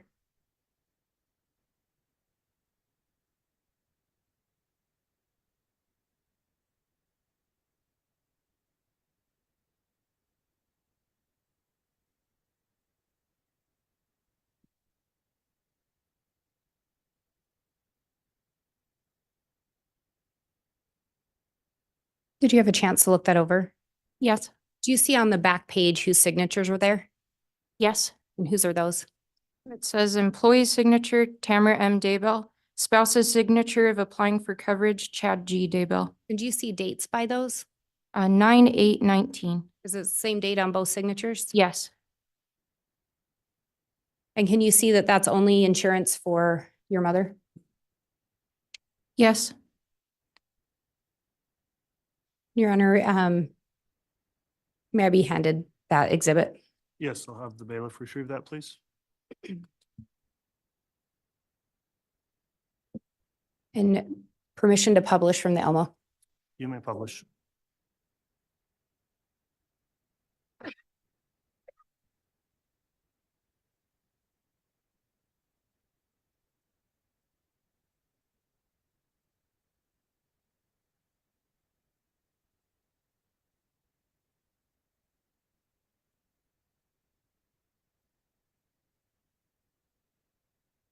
And Miss Marie, can you see which company this is through? Yes. And what company is that? Life map. And then do you see kind of towards the bottom a box marked with an amount? Yes. And what is that box? 80,000.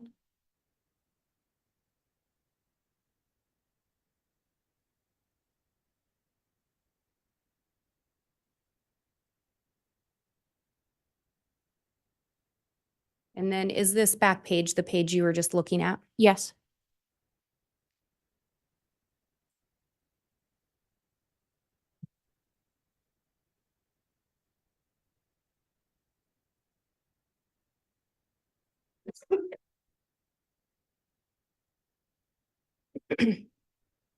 And Miss Marie, I believe you indicated that your parents would share their passwords with each other. Yes.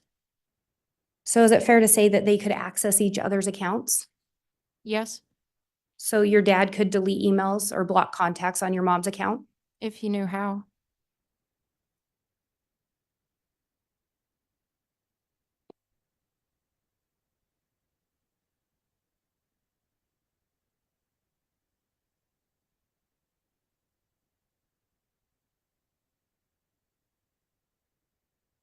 And you were asked about whether or not your mom was familiar with paintball guns. Do you recall that? Yes. And who is Garth Daybell?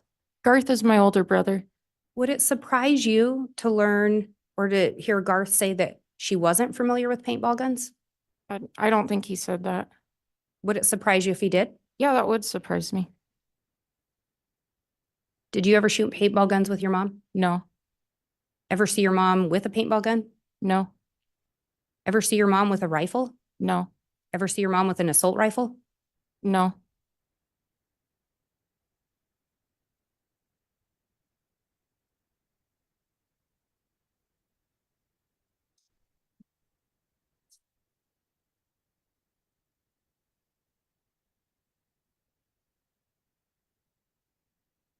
And counsel talked to you about when you learned your mother had been exhumed. Again, do you recall approximately when you learned that? Yes. And when was that again? December 13th. And you talked about a meeting that you had with Detective Hope. Is it that same meeting? Yes. And do you recall at that meeting, Detective Hope inquiring of you or letting you know that they were still concerned with the whereabouts of JJ Vallow? Yes. Do you recall him telling you that they were still looking for him? Yes.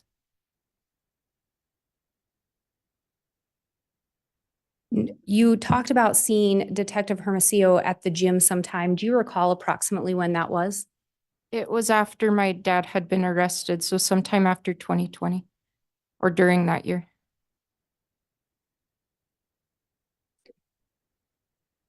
And when you met with Detective Hope, do you recall him telling you that all they wanted to see was JJ was safe and find out where he was located?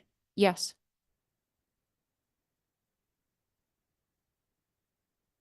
Do you recall indicating that you were in contact with your dad at that time? Yes. Did you ever ask your dad where JJ Vallow was? Yes. What did he tell you? He told me that he was in a safe place. Did you ever ask your dad where Tylee Ryan was? Yes. Or what did he tell you? In a safe place. Do you know where JJ and Tylee were found? Yes. Where? In the backyard Of whose property? of my dad's property.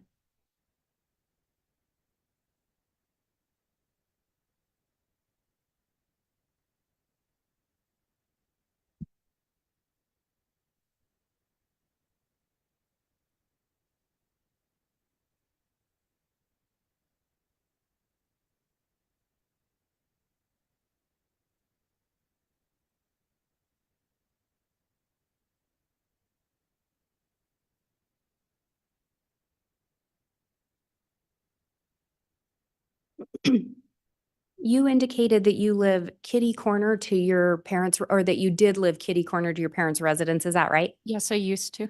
What direction was that from your parents' residence? Um, it was towards Rexburg, which I believe is to the south. Southwest. And you indicated that on September 8th, you were searching for southwest wind. Yes, So you happened to be searching for southwest wind the last day Tylee Ryan was seen alive? yes, The day before Alex Cox or a device associated with him was on your dad's property. yes, The day before your dad sent your mom a message about shooting a raccoon and burning limbs on that property. yes,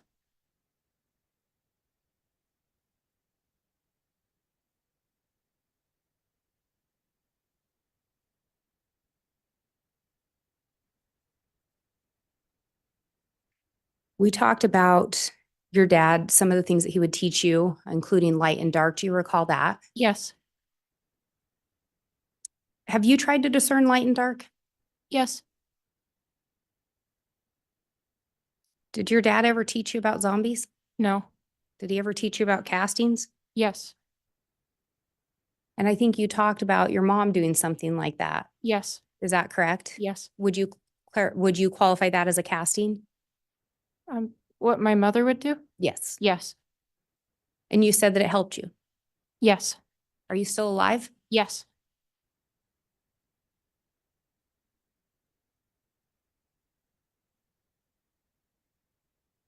Did your dad teach you about multi-creations? yes, You said he didn't teach you about zombies. yes, I think you said your dad was passionate and he enjoyed talking about his views. yes,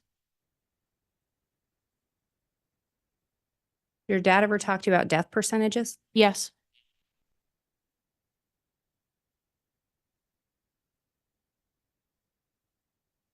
Did your dad ever talk to you about people being close to death? yes.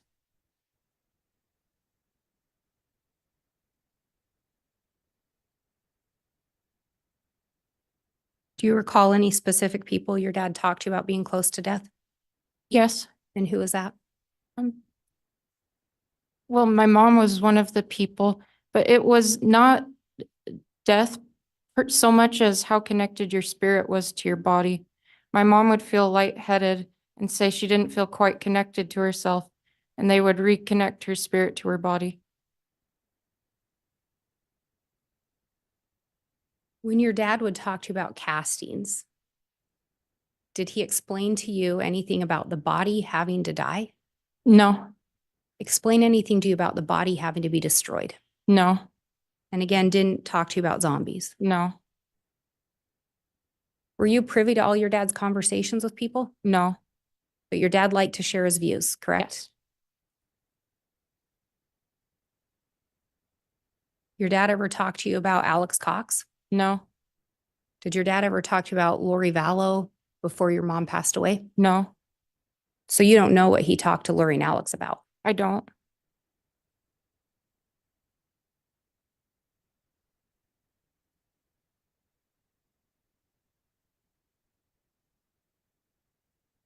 And counsel talked to you about some of the books your dad writes. Do you recall that? Yes, Have you read a lot of his books? all of them.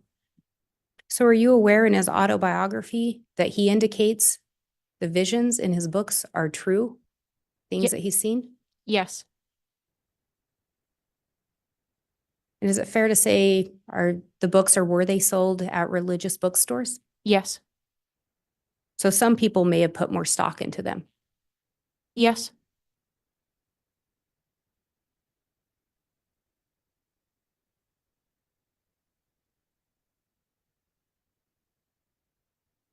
And you, counsel talked to you about priesthood blessings a little bit. Do you recall that? yes, And I think you made the statement, a man living the covenants would be worthy or could give a priesthood blessing. yes, Is committing adultery living the covenants? no,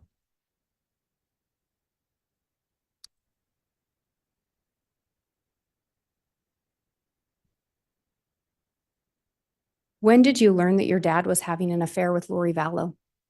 After he was arrested. Was it quite a while after he was arrested? Well, I heard about things in the news after Lori was arrested in February of 2020, but I learned more after he was arrested very shortly after, once again, the news. Do you recall participating in an interview where you indicated that you didn't believe he'd had a physical affair? Yes, And that was about sometime in 2021? yes, Did you know of the physical affair at that point? no, So it was sometime after that that you learned of the physical affair? yes.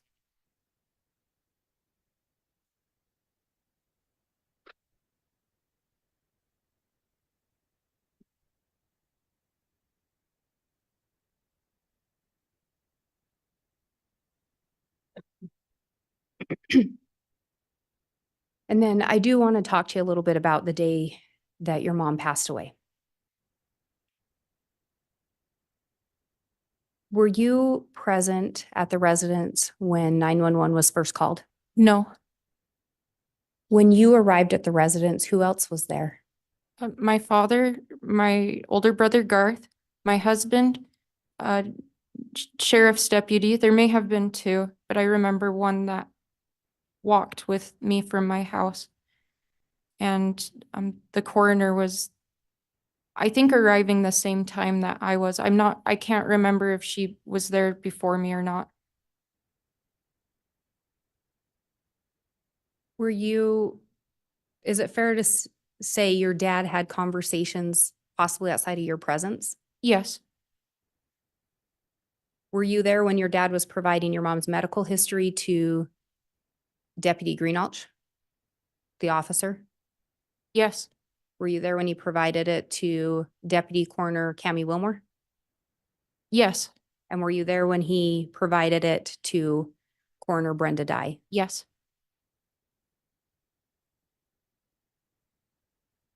Did you provide any statements about your mom's health at that time? I don't remember. You said that you had serious concerns about her health though, right? Yes, But you don't remember if you said anything.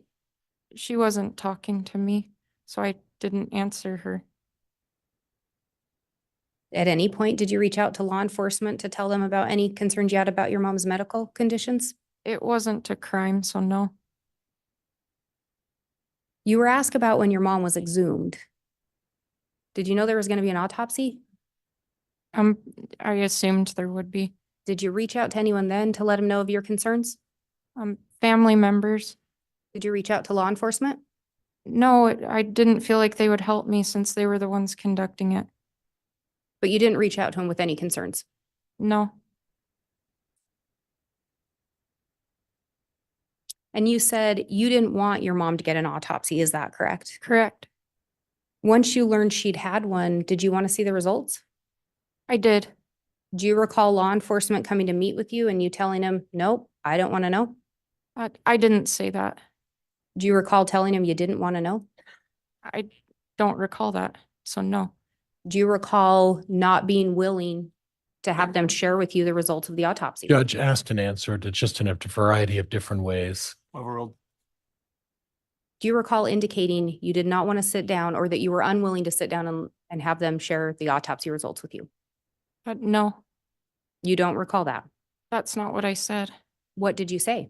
I told them I didn't want to interview with them. I wanted to see the results, and I did not want to discuss it with them.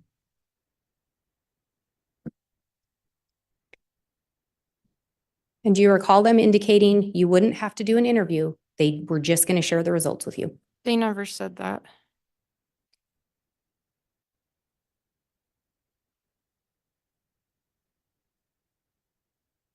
Did you in fact decline to see the autopsy? No, they never offered to let me see it without interviewing with them.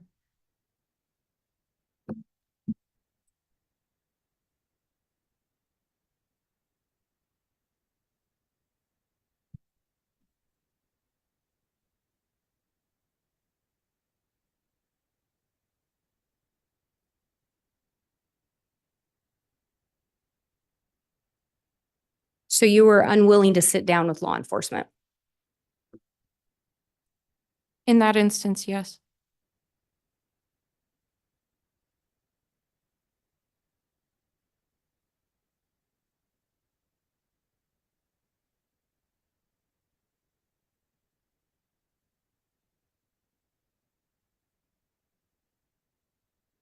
I think you talked about the morning of your mom's passing, it was difficult to see your dad not in control and in charge. Yes. Was it pretty common for your dad to be in control and in charge? Yes, as the patriarch of our home.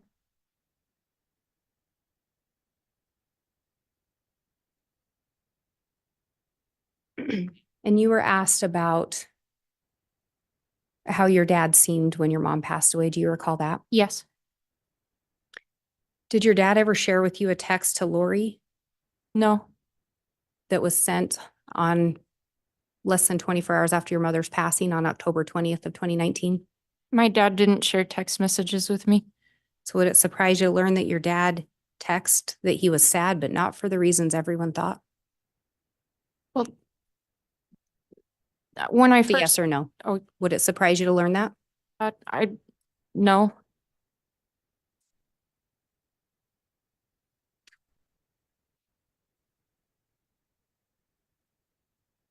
And council talked to you about the events of June 9th of 2020. Do you recall that? Yes. And do you recall speaking with your dad on that morning? Yes. And Your Honor, I'm going to ask to be handed States Exhibit 300. Very well.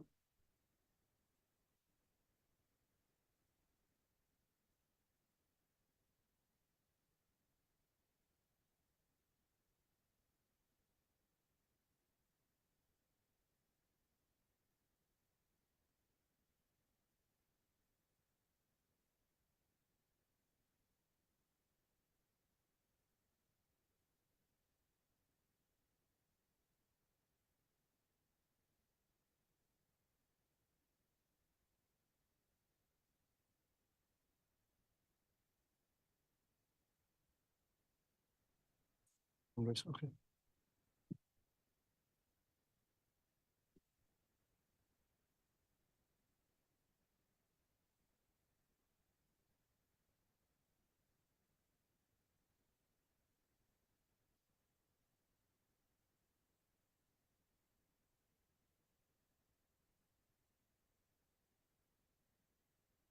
Ms. Blake, if you could make some identification in the record before publishing, so we can ensure what is being published. Yes, Your Honor. And it was indicated that there may be an A and B, so I want to verify before publication as well that this is the correct one. All right, thank you.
Sorry if I may have just a moment.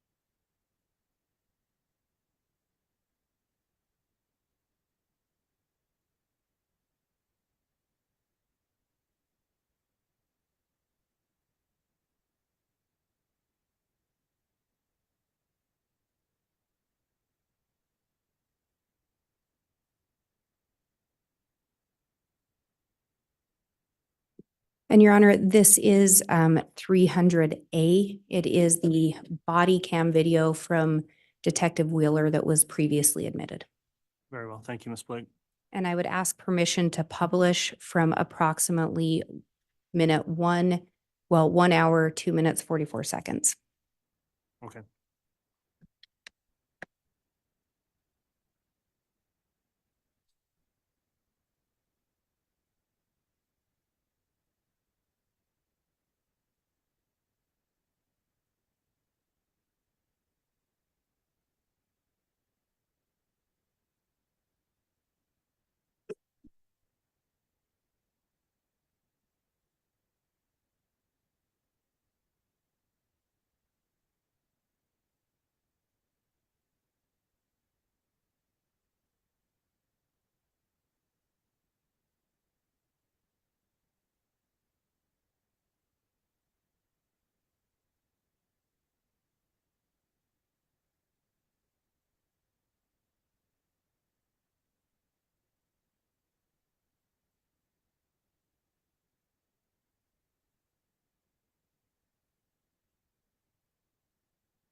Sorry, just another moment.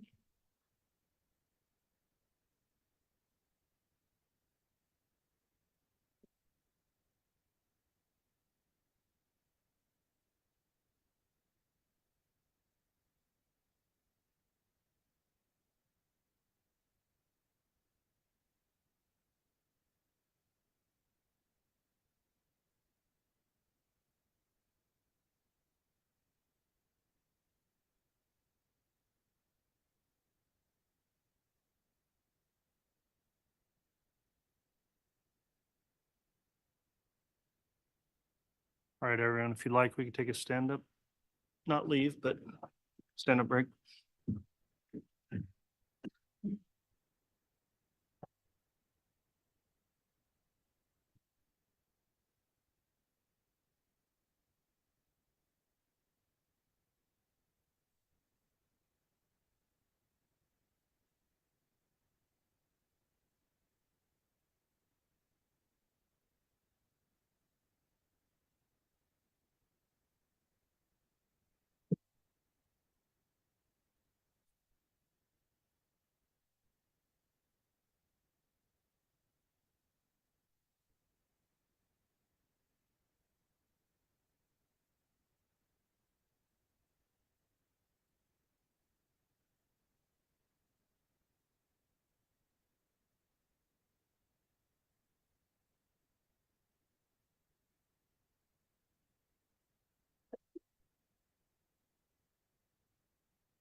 Thank you. For some reason, it did not like my computer today. So now starting from 1 hour, 2 minutes, 56 seconds.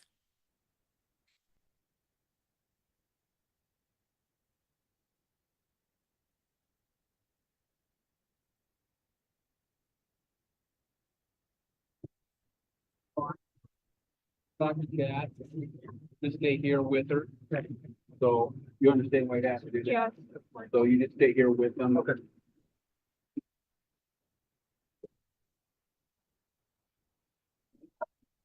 Hi. They said I could talk with you and I didn't want you to be alone.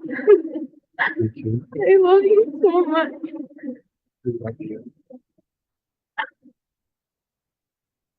Glad you came over. I thought they had taken you downtown already.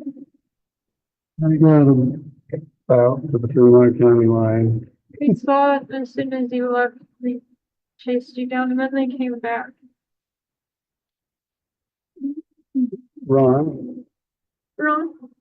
just concerning the car. Huh? I know I they, asked him about okay. it. What's that? Oh, just about the car. Oh, we'll take care of the car. We're gonna take it. Is she able And we to will- get it? Yeah, you can do that. We may have to go through the car if you're arrested in it, Right. the things we gotta do, but then She can have her bananas and her I gave him purse. food. We'll try to get it covered for us for you. Okay. You can eat it.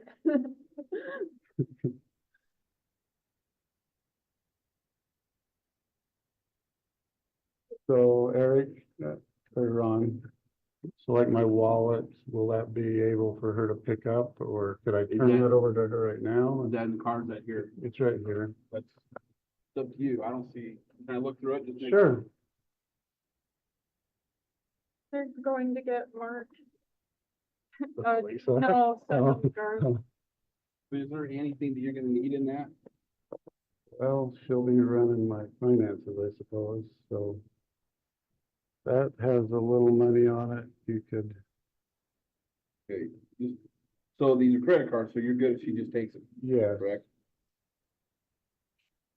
um, In the middle drawer on the left side in Mark's room, there's about $9,000 in 2 white envelopes. Okay, So get that.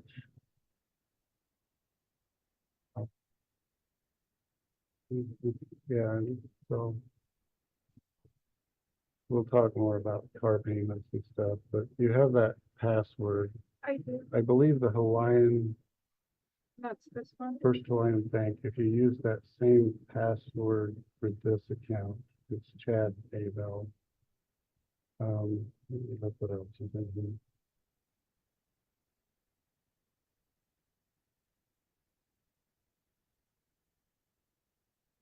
Producer there. This has nothing on it. It's like $6. That has to go away. So this, okay, in that same drawer.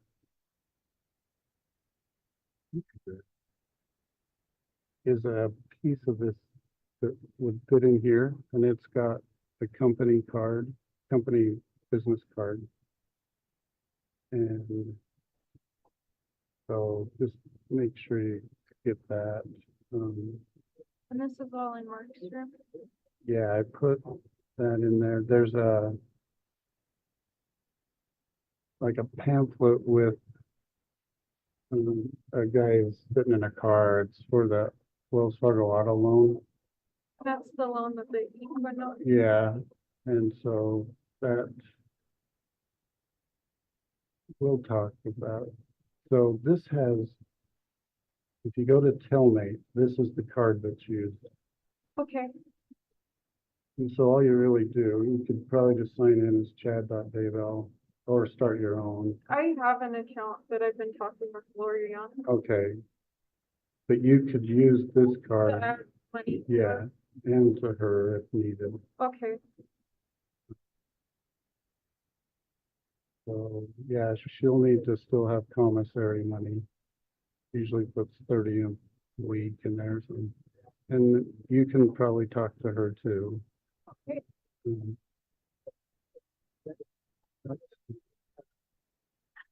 I'm sorry. I love you so much.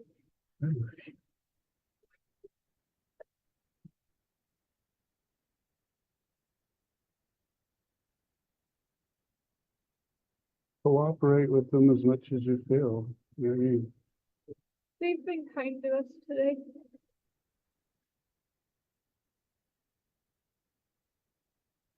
I texted John Pryor, so he has my number. He said thank you. okay. And a lot of the company stuff that pays for the house should just auto pay still out of that company account. Hey. You know, I left 5,000 in there. Here, Okay, if you need something, come find me. okay, thank you.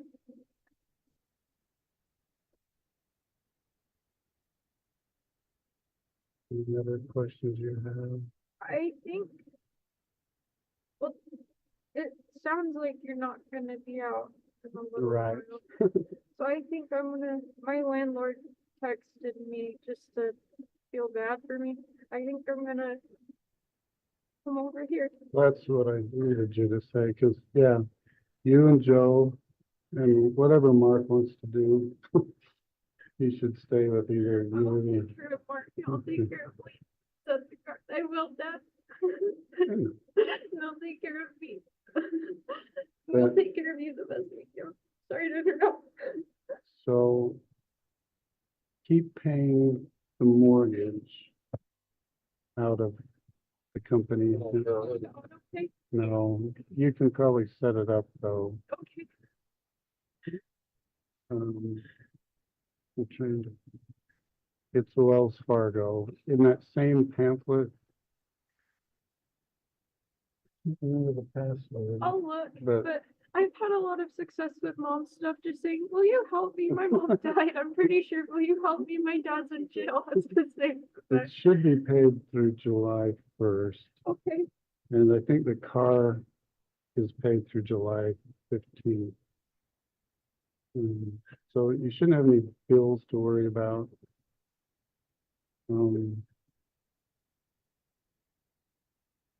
Yeah, I'm not coming back. So all that stuff that's in the baby room is Lori's and mine. The suitcases you'll see in the box, just put it in the garage, I guess, after. store it, see what happens. You guys can. Yeah, take that mattress from upstairs, I guess, that you want, put the books back on the shelf.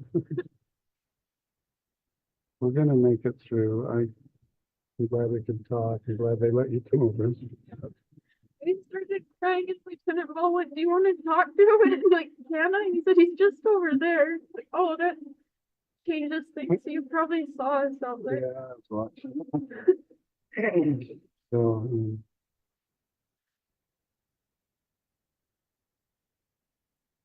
boy, things will slow down for you guys and get left alone. But yeah, they'll let you move out of there. You just get over here.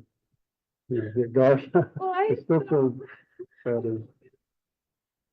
I would be moving soon. That's what the spirit was telling me, but I didn't know how it'll. I felt like I needed to learn more, Hmm. and now I get it. So yeah, this is essentially your house, and we'll talk to John Pryor about the financial arrangement, but you should be fine for a while. I think long enough to get on our feet.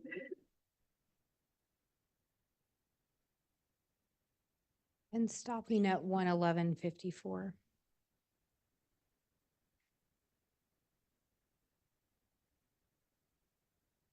Do you recall this conversation with your dad? Yes, And when you first walked up, your dad didn't ask you if you knew why he was arrested, did he? no, Do you recall a conversation in there about moving a mattress from upstairs and putting the books on the shelves or something along those? yes. Where was the upstairs?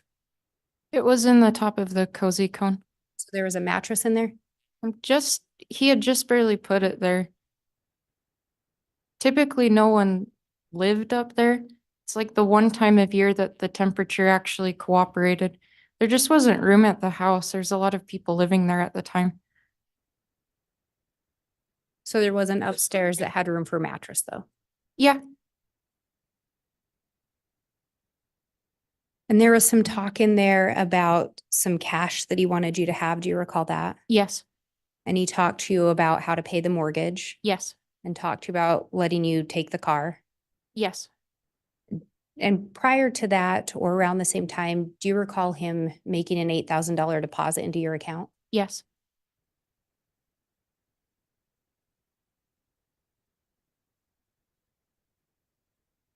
Do you recall conversation that day about a body being located? yes. And do you recall then a conversation about a second body being looked for? A conversation with my dad? Yes. Yes. Whose bodies were those? Tylee Ryan and JJ Ballo. I have nothing further. All right, thank you.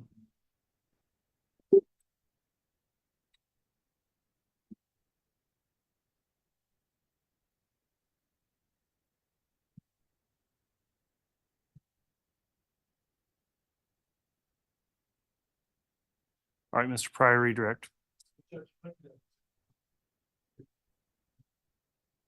151.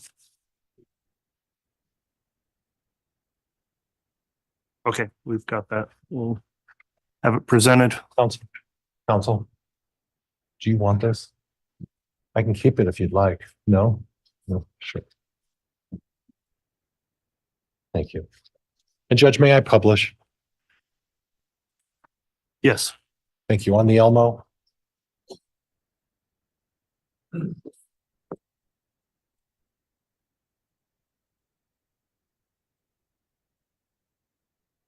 Emma, I'm looking at the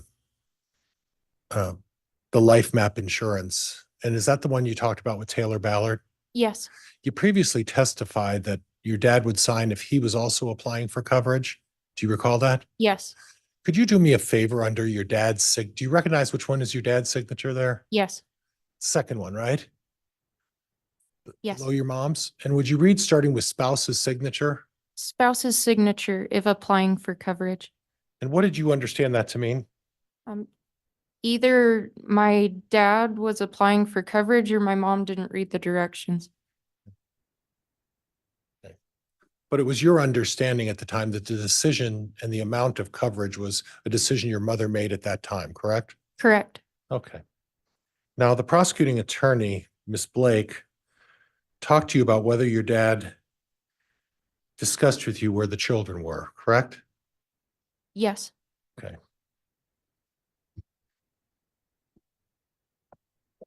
Was there ever a discussion with your dad that Lori Vallow was concealing the location of the children from everyone? yes, And as part of that, your dad never knew where the children were. Is that correct?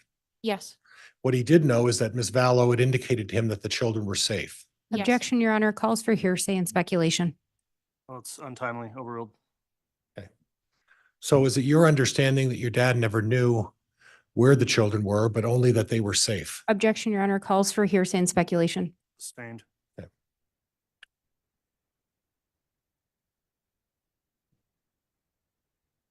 I want to talk lastly about one other subject that the prosecuting attorney brought up. She mentioned to you that why you never brought up an issue about your mother getting an autopsy. Do you recall the day that your mother was exhumed? I think it was December 11th, Okay, and then the first time you learned about an autopsy and that your mother had been dug out of the ground would have been on what day? December 13th. So do you think that it would have been practical for you after they conducted the autopsy and dug your mother out of the ground to file an objection or complain? It was already completed. I have nothing else, Judge. Thank you. All right. I will conclude the testimony of this witness then.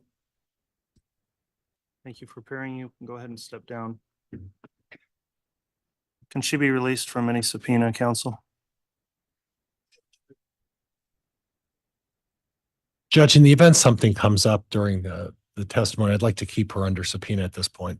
Okay, and that's fine. You are still under subpoena, so you may be subject to return. You're not subject to the court's order on exclusions, so you can talk to counsel if you have any questions about that. And thank you for appearing again.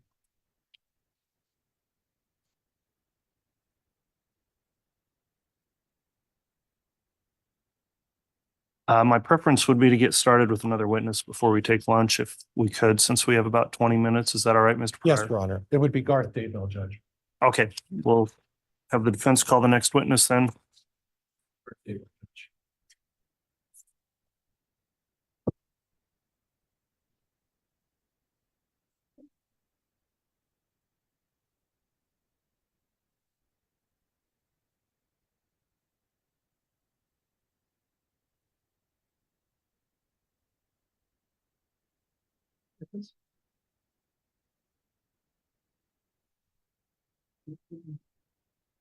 solemnly swear or affirm the testimony you're about to give will be the truth, the whole truth, and nothing but the truth, so help you God.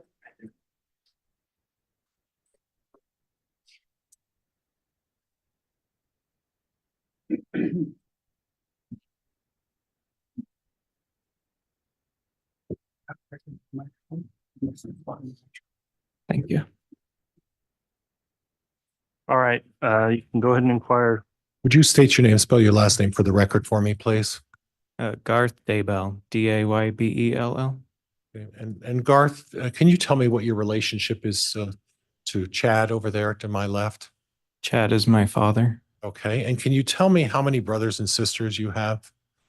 I have 4 brothers and sisters. I'm the oldest, and then 2 brothers, 2 sisters. Okay. Now, I want to start out by saying that at the time your mother had passed away, and if at any time, Garth, you need to take a break or have a drink of water, please tell me, okay? At the time your mother passed away, who was living in your dad and mom's home? So in my parents' home, it was my dad, my mom, and me. Okay. And in terms of the sleeping arrangements, how were the bedrooms aligned in that house? So at the end of a hallway, there was on the left would have been my bedroom, and on the right across the hall would have been my parents' bedroom. Okay. And if you were to estimate, and you only have to estimate, it doesn't have to be scientific, how far would you estimate is the distance between the bed you were sleeping in the one bedroom and the bed that your mother and father shared in terms of feet? So I would estimate about 20 feet between the 2 beds. Okay. Now I'm going to switch around a little bit and go on a couple of other different topics. So please bear with me. Okay. There is a method to this madness, I guess, but do you have a recollection? And I want to say prior to 2000, not John Pryor, but prior to 2017, who was driving the Dodge Dakota? Prior to 2017 was my dad. Okay. And then after 2017, was your dad still driving the Dodge Dakota? He was not. Okay. You're sure about that? I am sure. Okay. Who was driving the Dodge Dakota? It'd be my mom. Okay. Okay. And she was primarily the one driving that?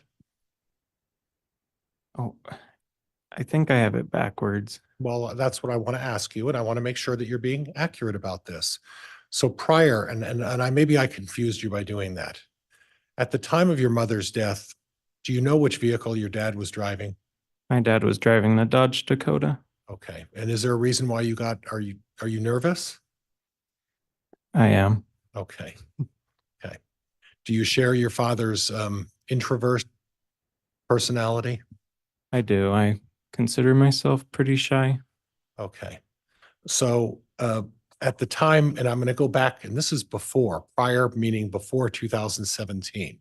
Again, do you know who was driving the Dodge Dakota? But before 2017, it would have been my mom. Okay. And then do you have a reason as to why that changed? Do you recall? If I recall, it had something to do with car troubles. Okay. And then your mother started driving a different vehicle? She started driving an Equinox. Okay. And was that her primary vehicle? After When- 2017, yes. Okay. But there were occasions when they switched off. Is that correct? Yes, Okay. But primarily your father would be the one seen in the Dodge Dakota, correct? correct. Okay. Okay. Now, I want to talk about the summer of 2019 and in regards to raccoons. What do you recall about that summer in regards to raccoons? That summer, I was testing out a new tent, and out in the backfield, and I heard a rustling, and I went out and I looked up into the tree, and there was a raccoon there, and so I ran inside and I told my dad, "There's a raccoon," and it was very close to where our rabbits were being kept, and so I told him, and we went out. He grabbed the shotgun and he shot the raccoon. And was that in the evening? Was that during the day? When was that? It was about 10 at night. Okay, so an evening. Yeah. Okay. Was it exclusive that you would only see raccoons at night, or were there occasions when you would see them in the morning or the afternoon? I saw them at night, except for when we had trapped them. Okay. And you had trapped them during the day Hmm. when they were raiding your What were they raiding? The rabbit hutch, or it was a rabbit pen. We had set up a fence. Okay, so they would come in during the day to go after your rabbit food or rabbits? The food, and we were worried they would go after the rabbits eventually too. Okay. Did you have an occasion to catch other raccoons during the summer of 2019? We did. How many other raccoons did you catch during the summer of 2019? It was 3 or 4, if I remember. And do you have a recollection of approximately where on the property those were buried? We typically buried them in the compost heap behind the silver shed. Okay. Were there other animals that were buried in a different place on the property? Yes. And where would those other animals be buried? Animals that were more of pets, we would bury out near a raspberry patch. Okay. So it would be unusual for your father to put a raccoon in the raspberry patch then. Would that be fair? Yes. Okay. So would he typically tell your mother if he did something like that? Yes. Okay. Was the silver, and what did you call it? The behind the what? Silver shed. The silver shed. Was that getting full at some point? The shed was pretty, or you mean the ground around the shed is where you were putting them in the compost? I would think so. There was a few animals in there. Well, more than a few, correct? Yes. Okay. So at some point you also set traps for the raccoons. Do you recall that? Yes. Who did you get the traps from? Our neighbor, Matt Price. Okay. And at some point, was there issues with the operation of that trap? Sometimes they could get in and get the food without the trap activating. Okay. Okay. Now, and when that happened, would that mean the door wouldn't close, or what would go on there? So the door would remain open, but the food would disappear. Okay. And was that happening throughout the summer? It was. Okay. And eventually, did you catch that big raccoon? There were so many, I don't remember. Okay. And at some point, I apologize to interrupt. There's just an issue I want to bring up briefly on a sidebar here.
All right, thank you, counsel. The court had that quick sidebar. It was nothing to do with any question or any impropriety of a question or objection or anything like that. It was simply a matter of management of witnesses in the case. And so because the issue came up and we need to address that briefly, and given the timing, Mr. Pryor, I think it would be good to just break for lunch, then we can sort that Okay. out and you can continue with direct. okay.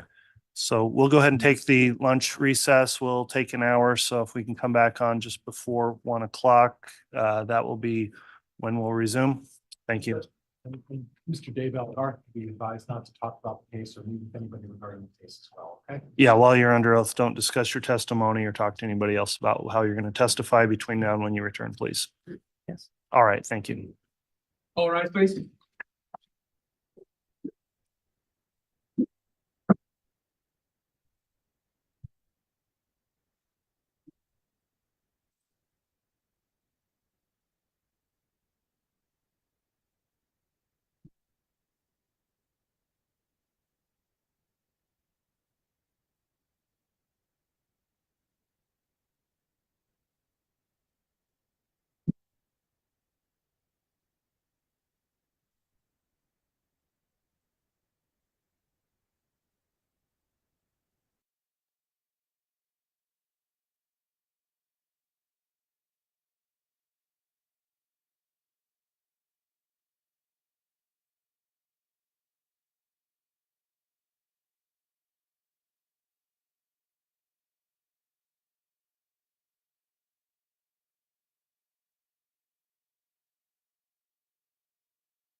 Rise. District Court's again in session. All right, thank you. Please be seated.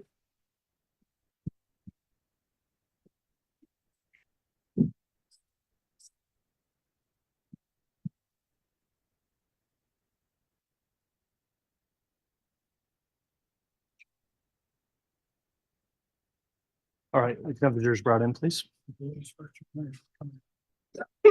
Yeah, let's have the witness return to the stand first. Thank you.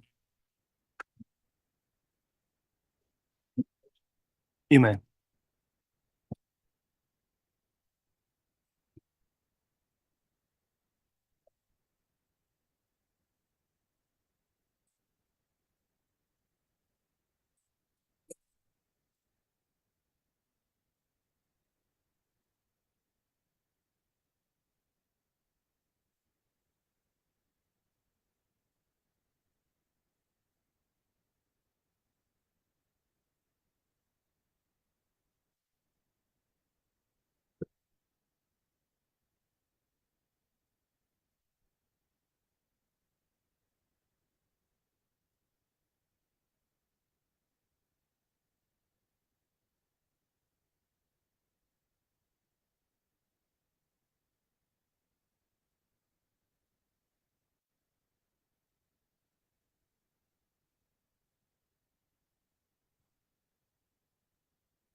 All right, please.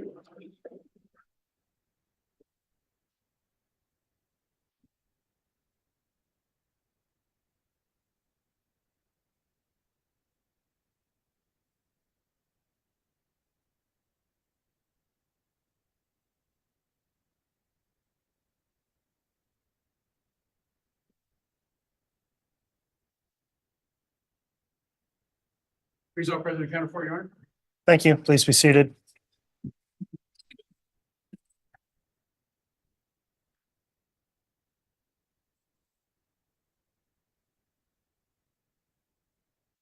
All right, welcome back, everyone. Like to remind everyone here in attendance, there's a courtroom conduct order in effect, and I appreciate everyone complying with that thus far today. We're on the record on CR 22-21-1623, State of Idaho versus Chad Daybell. We just concluded the lunch recess, and Garth Daybell is on the stand in direct examination. If you'd like to continue with your direct, Mr. Pryor, you may at this time. Thank you, Your Honor. All set, Garth? Yep. Okay. Now, Garth, before we go forward, we had previously been talking about the raccoon in the cage. But before we go forward, how many times prior to today have we spoken together? I think no more than 3, Okay. including today. Okay. If you include today, we did speak yesterday for a brief time. Is that correct? Yes. Did I tell you anything to say, or did I encourage you to testify a certain way? No. Did I give you any advice of any kind? The only advice given was to just tell the truth. Okay. And you're prepared to do that today? Yes. I want to talk about the September 9th of 2019. Do you recall that? I think that if I recall correctly, that's the day that I drove home. Okay, and about what time did you get home that day? So I got home from work about a little after 4 because that's when my contract hours ended. And so it'd take about 20 minutes to drive home, and I pulled into the back driveway. Okay, and hold on a second. I guess I didn't cover this very well. You are currently employed as what? I'm a 8th grade science teacher, And where do you teach? Madison Junior High in Rexburg. Okay. And at the time in 2019, were you working as an 8th grade science teacher? I was. Okay. And did you have another job as well?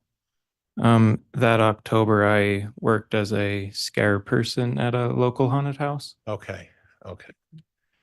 So on the date of September 9th of 2019, you had testified that you were just getting home. Is that correct? Yes. Did you have an occasion in that, and that was it late afternoon or evening? Do you recall? It was late afternoon. The sun was still up. Okay. Did you have an occasion to talk to your father? I did. As I pulled in, he came up to me. He was in work clothes and All right. Now hold on. When you say close, what does that mean? yard work. Okay. And he sounded very excited. He said, "Hey, Garth, I killed another raccoon." Okay. Was that the raccoon that you folks were having difficulty with that was breaking out of the cage? I believe it was. Okay. And did he express that to you that he finally got that raccoon? He did. Okay. And then at that point, did he show you where he buried that raccoon? He showed me that it was buried behind the silver shed. Okay. Okay. Did he ever say to you that he buried a raccoon in the pet cemetery? Objection, Your Honor, calls for hearsay. Sustained. Okay. Now, are we confusing the raccoons? You know that you buried some in the silver shed. Is there possibly that some were buried in the pet cemetery? I think, or they were all buried behind the silver shed. Okay. Now, we talked a little bit with your sister about your mother's health issues. What concerns did you have about your mother's health? I was concerned that she was getting tired extremely easily, that she would work extremely hard all day and then just come home and collapse. Okay. And did you ever encourage her to seek medical help? I did. She had hurt her arm, and I wanted her to go get it looked at. She was trying to rub this bruising ointment on it. Okay. She refused to go. Okay. At some point, she did go to the doctor for the injury, however. Do you recall that? I don't recall the exact time that happened. Okay. Were there other issues that you had concerns about your mother's health? We worked in the yard together a lot, and I was her muscle. She would direct me where to dig and move stuff and cinder blocks and garden things, and yeah, she had a hard time doing those heavier things. And why do you say she had a hard time with it? She would get really winded really easily. Okay. And is that something that happened in the last year of her life, or was that the entire time that you knew her? I would say it became increasingly more towards the end of her life. Okay. Okay. Were there any other concerns about any sort of other medical issues of her being able to keep her balance or anything like that that caused you concern? She would have fainting spells. And how often would that happen? It was usually after she'd been kneeling for a while. Okay. Was there ever a discussion in your family about her having some difficulty in the temple with kneeling? Yes. What was that concerned? Objection, Your Honor, this calls for hearsay. Sustained. Okay. I want to go back to the incident with the paintball gun and your mother. Do you recall that day? I do. It was approximately the 9th of October. Is that right? Yes. Okay. Do you recall where you were at that point? I was on the couch. Okay. Who was home at that point? It was me watching TV, and my dad was working on the computer. Okay. And then at some point, did your mother come home? She did. And how did she approach you when she got home? She came in really panic stricken, saying someone had attacked her. Okay. And did she say with what? She said with a paintball gun. Okay. Did you have a discussion with her prior to taking any action? So when she said that, I was filled with rage and I wanted to go find whoever had done this. And but before I chased after someone with a gun, I said, "Are you sure it was a paintball gun?" Okay. And she said, "Yes, it had the thing on top." The thing on top. What do you mean the thing on top?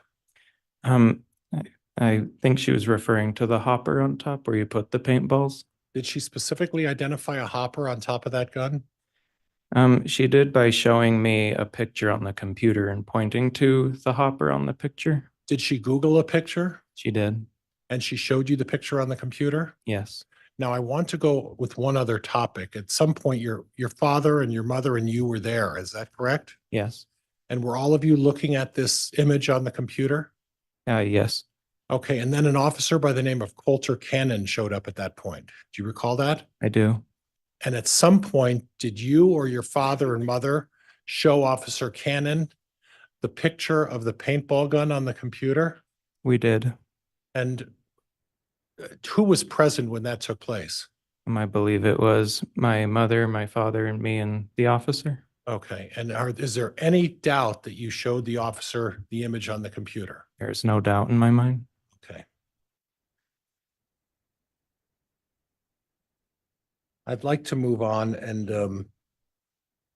again, if at any point you need to take a break, you let me know. Or if you need some water or if for some reason you let I'll me know. take a quick sip. Okay. I want to talk to you a little bit about the evening of October 18th. Okay, and that was the evening before your mother passed. Yes. Okay. You were working that day and you mentioned something about in October, you were working at a scare what? So there's a local haunted house in Teton, Idaho, which is about 20-ish, maybe half an hour away from where I lived, and a seasonal attraction that I would go work. I'm dressed up in a costume to scare people. Okay. And at that point, did you have an occasion before going in to do that, to come home Come home from, your first job? yes. And walk me through that as to what, after you got home from work from the first job, what did you do next? So I came home and mom usually came home before me, if I remember correctly. Okay. And she told me, "I just don't feel good today. I don't want to cook tonight. Can you go get some McDonald's for us?" Now that's a long way to a McDonald's, is it not? Well, I mean, we're used to driving into town for various things, So so then what town did you drive to for the McDonald's? Rexburg. Okay. And forgive me, I don't recall if there is a McDonald's in Rexburg. And there's two. Oh. Okay. Then did you get some food for you folks? I did. Who did you get food for? So I bought food for me and my father and my mother. Okay, do you recall what you got for your mother? Her favorite meal was the quarter pounder with cheese. A healthy meal. Depends. And anything else? I don't remember if she wanted anything else with it, and fries. Okay. Yeah, I feel like I got her a combo. And then you went to work at the Haunted Mill, is that what that's called? Yep. So so about 7-ish, I left, and she was sitting on the couch and said, "Have a fun time. We'll see you tomorrow. I'll let you sleep in." Okay. And then at some point you got home at about what time? So I got home about 1 a.m. shortly after that. Okay, and then at that point, again, you previously testified the distance between your bedroom and your mother and father's bedroom, is that right? Yes. And the distance there was about how far? About 20 feet. Okay, and then at some point, did you hear anything coming from your mother and father's bedroom? As I passed their bedroom, I heard my father snoring. And is it clear that it was your father snoring? Yes. Okay. You had no other indication that your mother was snoring or making any noise? I didn't hear anything of that sort. You didn't see any images in the bedroom of any kind of a struggle or a fight or any kind of an altercation, did you? No, as far as I knew, it was a normal night. Okay.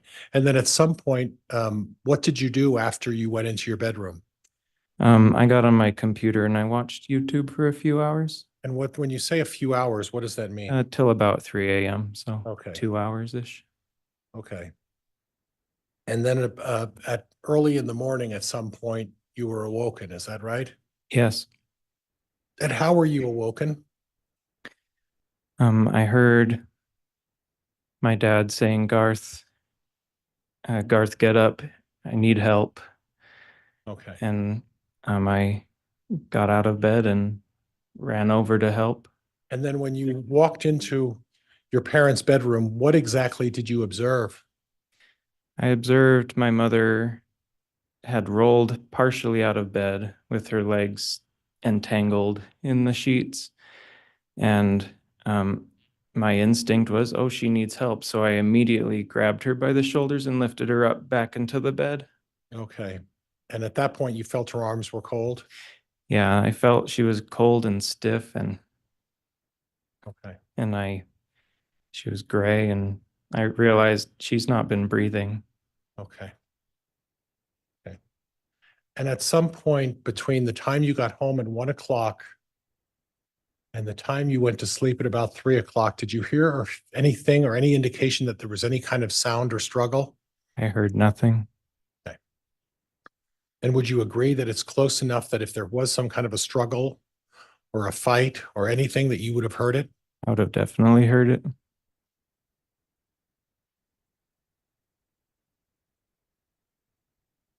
Were you present with the discussion with the Flams about when to have the funeral? I was. And what do you recall of that conversation? I don't remember exactly what he said, but he said it seems pretty simple here. We can have a funeral this day or this day, and Do you have a recollection of which the two choices I of days feel like were? it was either Tuesday or Saturday. Okay. And you could choose, and was it your impression that the family would have been able to choose either day? I do, yeah. I feel like we would have been able to. I want to fast forward to a vacation to Knott's Berry Farms. You remember that? I do.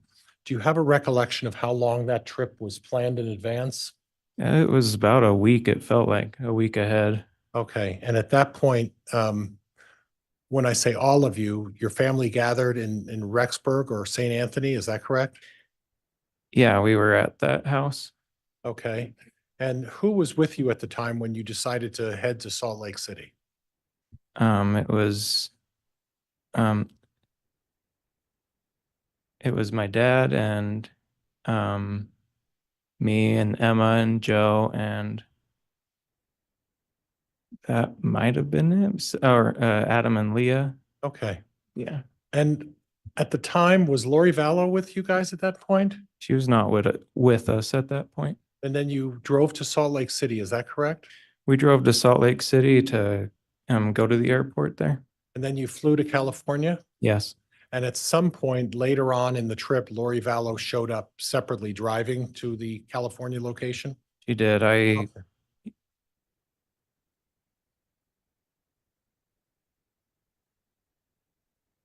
I want to talk to you a little bit about how you discovered that they exhumed your mother's remains. Do you recall how you were able to discover that?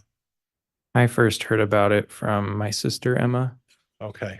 At any point, did any law enforcement officer ever reach out to you or to your knowledge, anyone in your family to advise you that they were going to dig up your mother? No one contacted us. It was a complete surprise. I want to talk to you a little bit about May 7th of 2021. Do you recall that day for some reason? I do. And what happened on that particular day? It started out as what was going to be a normal school day, and So I want to stop you there. When you say a normal school day, would that be a day that you were going to teach school? yes, I was going to go and do my job. Okay, what transpired on that particular day? I went out to the driveway to my car and there were several law enforcement vehicles across the street and several officers got out and surrounded me and insisted that I go with them. Okay, do you recall the names of the officers and which agency they were with? I remember that Detective Ball was there and Detective Ron Ball, Ron Ball, okay, Detective Hermosillo, that's Ray Hermosillo. Hermosillo, and then I called him Vinny Kaikamanu. Would that be Officer Kai Kamano right That here would- in the gray suit? That would be him. He was one of those that showed up at your house? Yes. Okay. And at that point, what transpired? I told them, "Do you have a warrant?" And they said, "No, but you need to come with us anyway." Did they give you any choice? I felt like I had no choice. And then what transpired next? They drove me to the police station. They confiscated my phone. Okay, was anybody with you at that point? At that point, no. Did you later learn that they also took custody of somebody else? Yes, they had then gone up to the door. Objection, Your Honor. Move to strike that question. It mischaracterizes the testimony. Sustained. Okay, what transpired after they took you into custody? Objection, Your Honor, again misstates the testimony. Move to strike. I'll rephrase, Judge, I'm sorry. After the police officers told you that they were going to take you, what transpired next? I was taken to the police station, and then I saw that they had also detained my wife and brought her in a separate car. Were you two kept together in the same room? We were kept in separate rooms the entire time. And when you say the entire time, how long did they keep you in the separate rooms? About 5 or 6 hours. Okay, at any point, did they try to talk to you? They did. Okay, and what was the nature of the discussion? They were telling me that my story was untrue and that I needed to change it. Objection, Your Honor. Move to strike. Calls for hearsay. Overruled. When you say they told you they needed you to change your story or that they didn't believe you, who was they? The 3 detectives that I've mentioned. Were there any other detectives there? There was a Detective Mattingly who was with my wife. Okay, and at some point, is it your understanding they were doing the same thing to your wife? She tells me they never talked to her. Objection, Your Honor. Calls for hearsay. Sustained. Okay. And at some point, did you ask to have an attorney represent you? I did. And at some point and you said it was between 5 and 6 hours? Yes, And at some point, were you released? I was. Were you subsequently charged with anything as a result of being detained? I was not. Did they take any further action with you as a result of being detained? They did not. Okay. And then subsequent to that, was there another occasion when you were accused of or asked to change your story? I was summoned to 2 separate grand juries. Okay, I want to talk about the second grand jury. Do you recall that? I do. And do you have an understanding of why you were summoned in front of the grand jury? It was made pretty plain that I needed to change my story to fit theirs. Okay, and in the event you didn't change your story, you would be indicted by the grand jury? Yes, and they had a list of charges that they were threatening me with. Okay, when you say they were threatening with you, who are you talking about? I didn't talk to them specifically Okay, myself. I had asked for an attorney who was going in between us. and who is that attorney? His name was Forrest Fisher. And at this point, you are willing to waive your attorney-client privilege and allow Mr. Fisher to discuss the case? Yes, Okay. And your understanding of going in front of the grand jury is that you were going to be indicted unless you changed your story? yes. And do you know what prosecutorial agency was attempting to do this to you? I believe it was Fremont and Madison counties. Okay, and at that point, did you testify in front of that second grand jury? I did. Okay, now before you testified in that second grand jury, you had previously testified in a grand jury that was related to your father, is that correct? Yes, And at that point, you told us what you believed was your version of the facts of this case, correct? correct. And at the second grand jury, they brought you in and the focus of the second grand jury, did you understand that to be you being charged with a grand jury offense? It, I understand that it was that way. I felt very, I was feeling extremely pressured. Pressured by who? The prosecutors, And at some point you testified in front of the grand jury, is that correct? correct? Did you tell relatively the same story to both grand juries? I told the identical story. At any time, were you ever indicted by the second grand jury brought by the prosecuting attorneys against you? I was not. But you felt that at that point, the purpose of the second grand jury was to try to threaten or persuade you to change your story. Is that correct? Yes.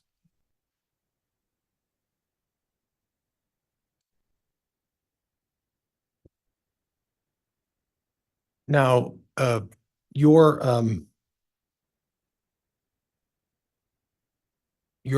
faith is you're of the LDS faith. Is that correct? That is correct. And how would you characterize, let me put it this way. Would you agree that your faith is maybe different than your father's? I believe I interpret it differently. Okay. How would you describe your father's faith? I would say it's more traditional, meaning closer to the way it was 100 years ago. Okay. And you've had discussions with your father over the years regarding his faith. Is that correct? That is correct. Did he ever talk to you about a plan or a plan that he had in place? He had a, Objection, Your Honor, calls for hearsay. Sustained. Judge, I'm not asking him if he said, I asked whether there was ever that discussion. It's not hearsay, I don't believe, Judge. It's sustained. Were you aware that your father had beliefs about the 144,000? I do. Okay. Was there any discussion,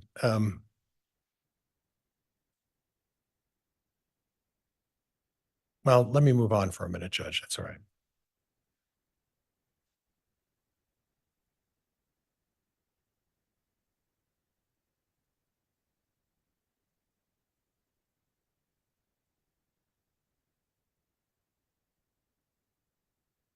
When you talk about the differences between your religious faith and your father's religious faith, can you identify some of the differences that you believe? You believe you're of the mainstream LDS faith. Is that fair? Yes. And you testified previously that your father's more traditional or fundamental or more traditional, I guess. Yes.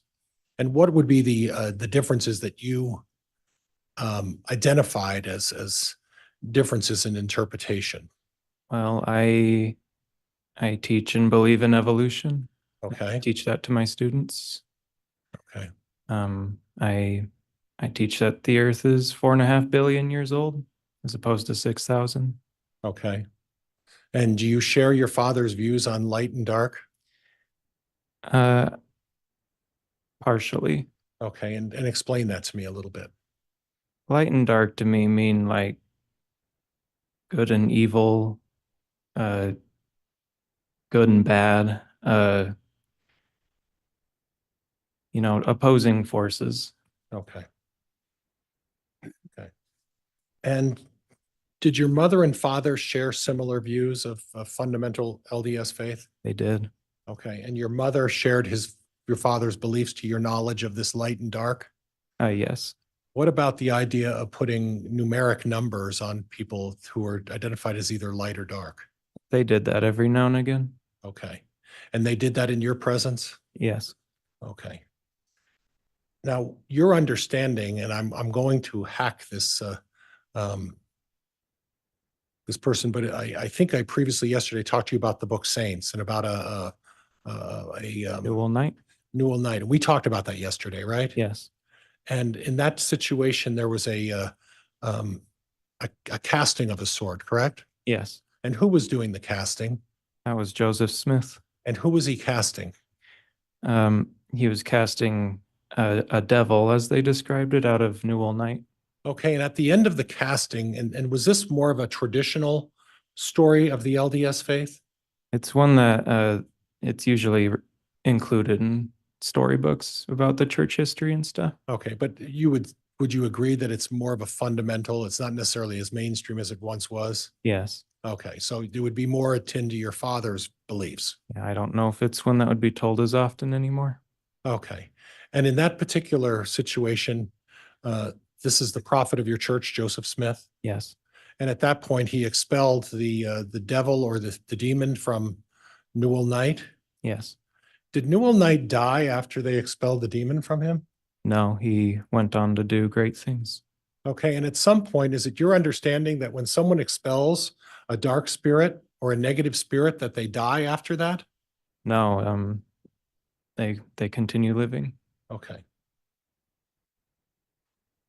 Judge, I don't have anything else at this point. Thank you, Your Honor. All right.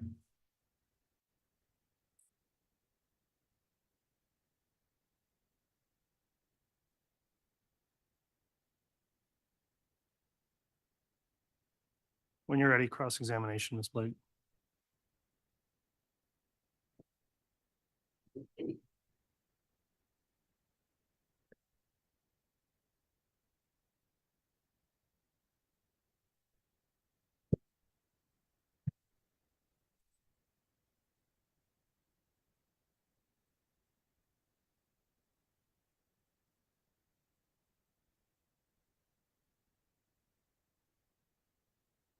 Mr. Daybell, I'm going to start with, there was some talk of who drove a Dodge Dakota. Do you recall that? Yes. And there seemed to be maybe a little bit of confusion there. I believe that since the events were 7 years ago, I had trouble recalling which was which. And your recollection is that your dad is actually the one that drove it in the later years? Yes, Do you know Joseph Murray? I do. How do you know him? He is my brother-in-law. Why would Joe Murray in 2019, October of 2019 to be exact, would it surprise you to learn that he referred to the truck as your mom's? I hadn't heard of that. Would it surprise you to learn that he had to return the keys, get the keys from her to borrow the truck and then return them to her? I hadn't heard of that. So your mom did in fact drive the Dodge Dakota, at least at times? She did on occasion.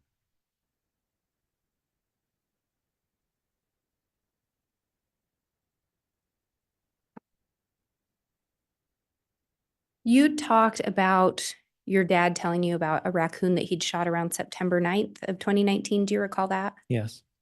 And you said that he'd buried it. Mhm. Do you remember where he buried it? He buried it behind, sorry. No, I cut you off. I apologize. Do you remember where he said he buried it? He showed me that it was behind the silver shed. Were you present when he buried it? I was not.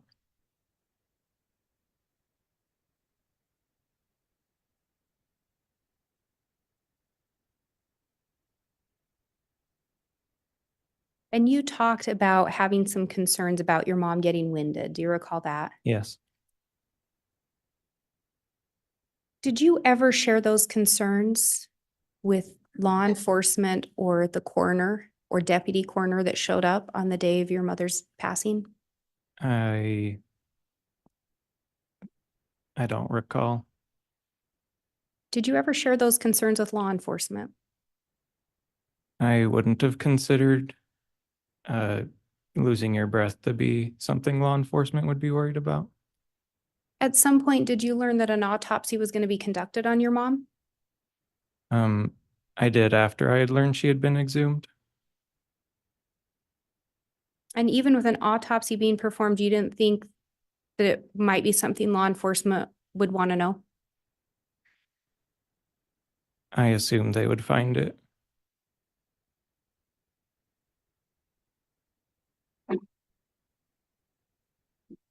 Did you ever shoot paintball guns with your mom? I did not. Did you ever see her with a paintball gun? I did not. Did you ever see her with an assault rifle? I did not.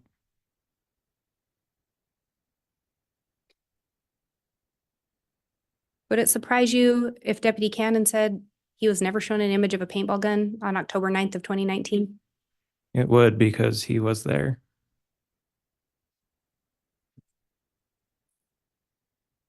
I think you testified that initially when your mom came running in, you were upset. Yes. Is it fair to say you wanted to catch whoever this was that had pointed some kind of a gun at her? Yes, I wanted to catch them. When you ran outside, did you see anyone? I did not. It was so dark that I couldn't. Yeah, he could have been anywhere. And you said it was so dark that night? When I went out, yes.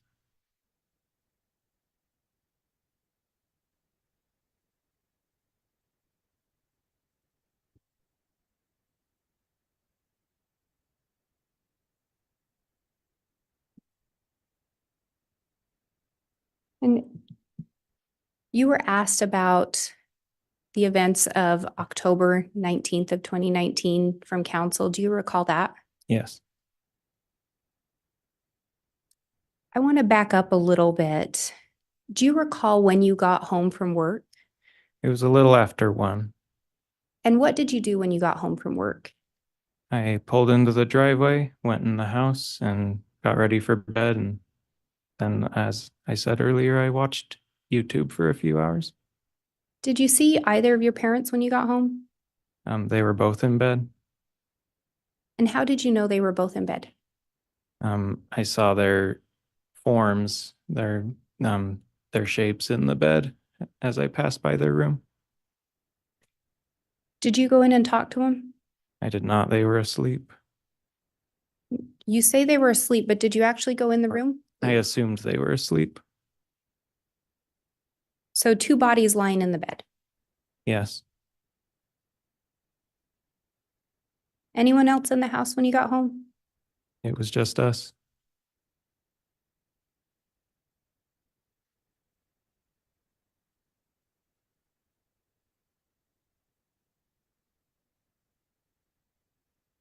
What woke you up on the morning of October 19th of 2019?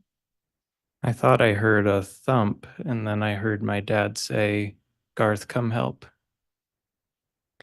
And when you went in the room, well, let me back up. Did you in fact go in the room? I did. What did you see when you got in there? I saw her halfway off the bed with her legs still entangled in the blankets.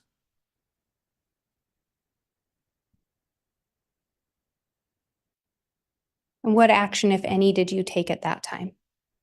I immediately thought she needs my help, so I lifted her immediately back up into the bed.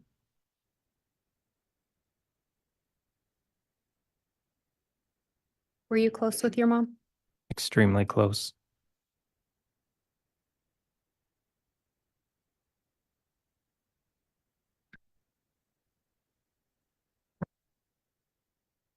And council talked to you about May 7th of 2021. Do you recall that? I do.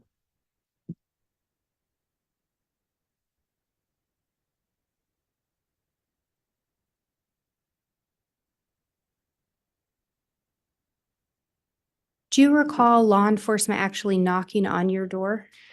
I do not. They waited till I was at my car.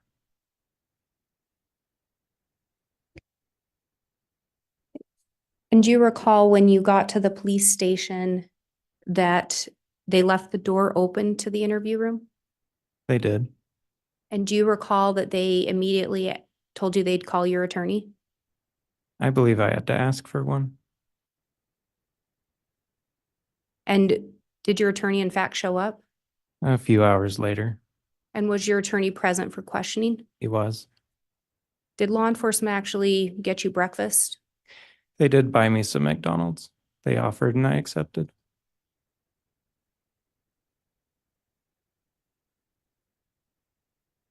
And prior to May 7th, had you had a meeting with law enforcement where they had talked to you about the results of your mom's autopsy?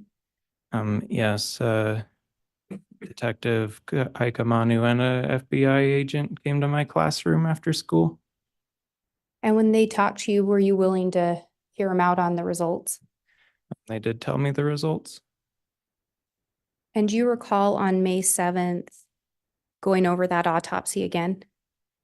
I did not. Do you recall one of the detectives telling you that your mother's death Sustained.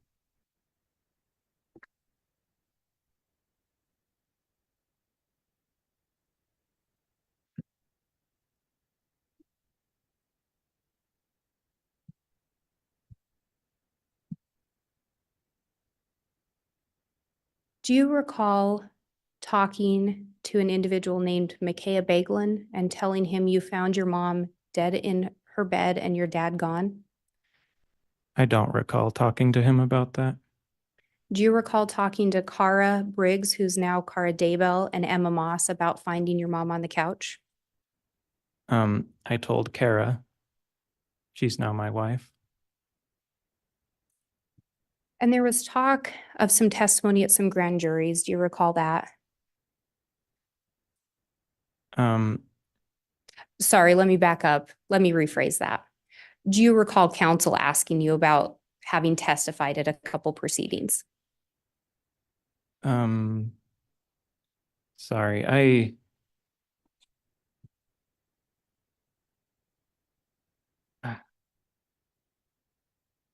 was I don't quite know the rules, but when you were talking to me about Kara and Emma, can you repeat that question? I don't know if Yes. Do you recall telling Cara and or Emma about finding your mom on the couch? I did not tell them that she was on the couch. Do you recall having talked to one or both of them? I do. I had told them that the night before I had seen her on the couch as she said goodbye to me. And if they were to say something different, would that surprise you? I mean, I've heard that before. And then do you recall counsel talking to you about you having testified at a couple grand jury proceedings? Yes, And are you aware that the second grand jury was held based on the request of the first grand jury? Judge, I'm gonna object. That calls for speculation, I'm asking her if he's argumentative, aware. Judge. Well, the question There's no is, foundation. yeah, it's just the question is whether he's aware. You can answer. Are you aware that the second grand jury was conducted based on the request of the first grand jury? I was not aware of that. And counsel asked you about Joseph Smith in a casting. Do you recall that? Yes. And what did you indicate happened to the person that they were casting on? He continued to live on and lived his life.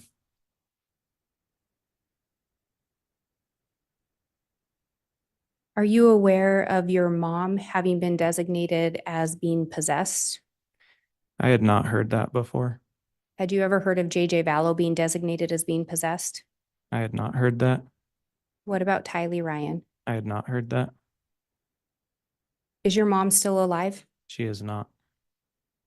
Do you know where the remains of Tylee Ryan and JJ Vallow were located? They were found in the backyard. And when you say the backyard, whose backyard? My father's. I have no further questions. All right.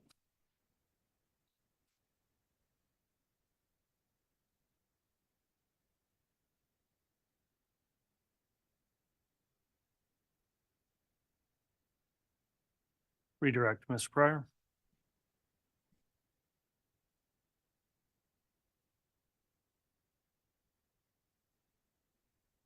Garth, regardless of what the first grand jury may or may not have believed, did you understand that the second grand jury was convened to determine whether or not you were being untruthful in any way and whether you should face perjury charges? And that's the way I understood it. Okay. And again, who brought that grand jury against you?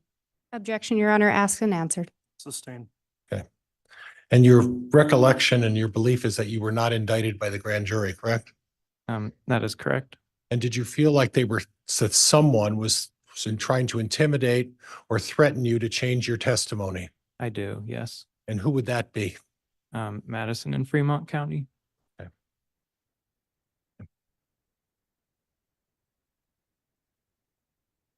Judge, that's all I have at this point. And Judge, we need to sidebar just very briefly. Very And, well. Your Honor, before we do that, I would request a brief recross On what topic?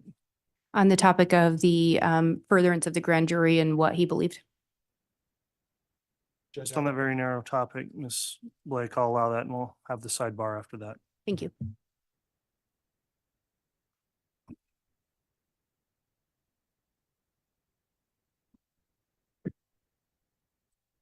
But Ms. Blake, not to expand the scope of where it's already gone on, Director Cross, please. Mr. Daybell, did you in fact change your testimony between the first and second grand jury? I did not. No further questions. All right, thank you, counsel. Just sidebar, Judge. Very well.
All right, thank you, counsel. We're looking at scheduling here with the afternoon, and there's a matter we need to take up with the next witness outside the presence of the public and the jurors.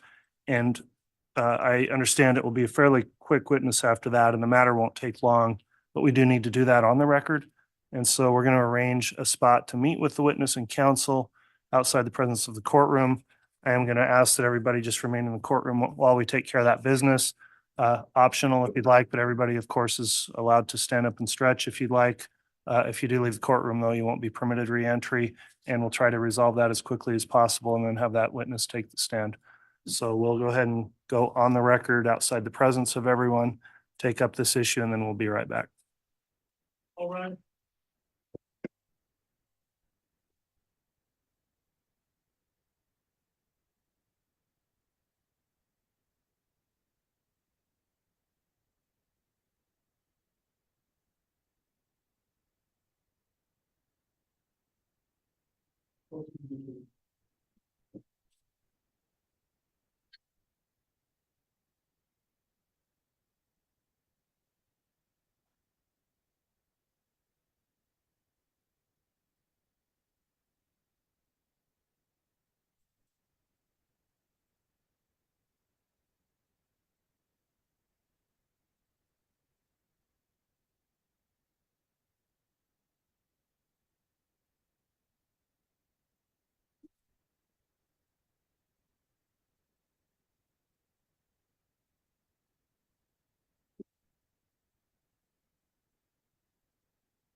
Again in session.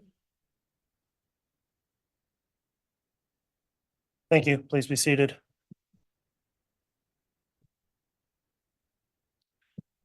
Very well. At this point, then I believe the testimony of the witness has concluded. Is the defense intending to keep the witness under subpoena?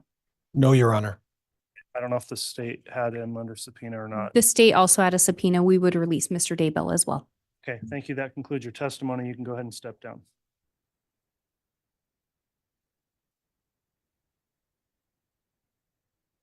Judge, can I have again permission to approach the podium? Yes. Thank you, Your Honor.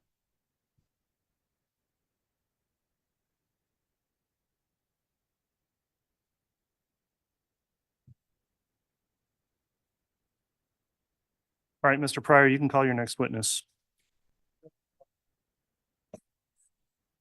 Defense would call Forrest Fisher. Very well.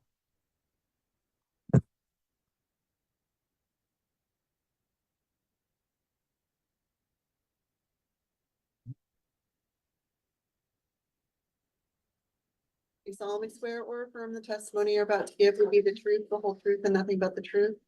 So help you God. Yes, I do. Thank you.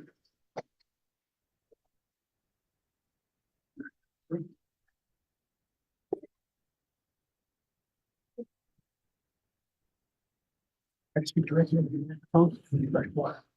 Thank you. May I, Judge? You may. You can Would you inquire. state- Would you state your name, spell your last name for the record? Thank you. Yes, William Forrest Fisher. Fisher is Fischer. Mr. Fisher, how are you employed? I am an attorney with Moulton Law Office in Driggs, Idaho.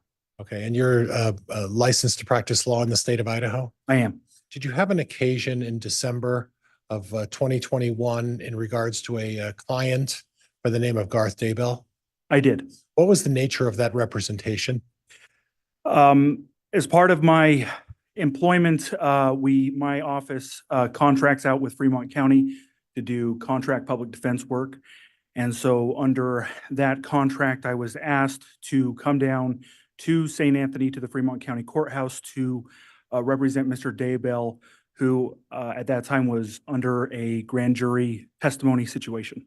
Was it a grand jury indictment against Mr. Daybell? Or proceeding? It was a proceeding. Okay, and the distinction is that a grand jury is summoned and they hear testimony, is that right? I believe so. This was actually my first encounter with a grand jury. Oh, okay. Lucky you. Yes. And at that point, were you aware of what charges were being attempted to be brought against Mr. Daybell? I was not, nor that I can't really recall it this time. Okay. But you do recall that it was Mr. Daybell was the focus of the grand jury? Mr. Garth Daybell, yeah, that is correct. That's Okay. correct. And you don't have any recollection of what the underlying facts were about why he was brought in front of the grand jury? Not specifically. It was a long time ago. I can't really recall. I do recall at that time, he had actually previously testified in front of the grand jury. And when I was brought in, the grand jury had some follow-up questions, and that's what I was called in to assist him with during that time. So you don't remember if this was a second grand jury that was convened? I believe it was the second time they called him in. I'm not sure if that was a completely separate grand jury. I believe it was the same grand jury, but I can't really recall. You're not sure about that? That's correct. Okay. Is it possible that it was a second grand jury convening against Mr. Daybell for perjury? Objection, Your Honor. Asked and answered calls for speculation. Sustained. Do you have any recollection of the advice that you gave Mr. Daybell at that point? Some. At that time, I had come in and Mr. Garth Daybell had some questions. He was concerned, given the fact that they had asked him some questions and he had previously testified. And so I consulted him as a defense attorney to answer only the question that was being asked, and that if he wasn't quite sure, that he could take the time to confer with me. I was not in the grand jury. I wasn't observing it. I was sitting outside of the courtroom. And I told him that if he ever needed to take a break, he could come talk to me. We could talk about the situation and go from there. Beyond that, I told him not to talk to the press anymore. Okay. And at this point, you don't have any distinct recollection as to why you were there or what you were doing. Is that right? I was there to advise him on giving testimony in his follow-up grand jury questioning. And my role as a defense attorney, and I believe in talking to Mr. Daybell at that time, was to ensure that he did not get himself into any trouble by possibly committing perjury or not remembering something quite correctly. I was there to assist him and to ensure that he, if he had questions, that he could come and talk to me and that we could go through it on a step-by-step basis. Do you recall ever telling Mr. Daybell that this was a trap designed to catch him? I don't recall ever saying that, though that would possibly be something that I might have said. I don't recall specifically. Okay. As a defense attorney, that's always something that we're concerned about, is that if they've previously testified on something, that if they're called to testify on the same thing again, that there is the potential as a defense attorney to potentially cross yourself. And so to watch out for that. And your understanding is the focus of the grand jury wasn't about Chad Daybell, it was solely about Garth Daybell and his previous testimony. Is that correct? That is correct. And at this point, your understanding is the grand jury did not indict Mr. Daybell for any kind of perjury charge. Is that correct? That is correct. Judge, I have nothing else. All right.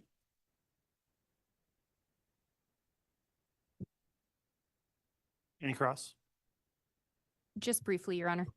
Go ahead.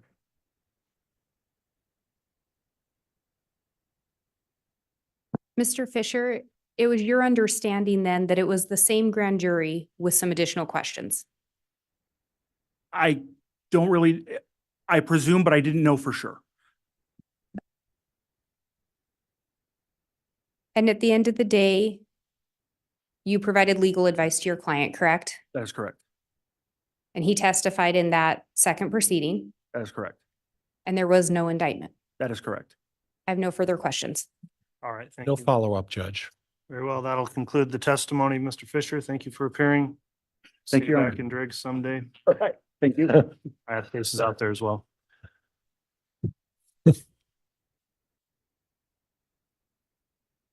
All right, at this point, given the time, I think this will be a good stopping point for the mid-afternoon break. Is that what council would request as well? Yes, Your Honor, if that's the court's prerogative, I think that would be appropriate.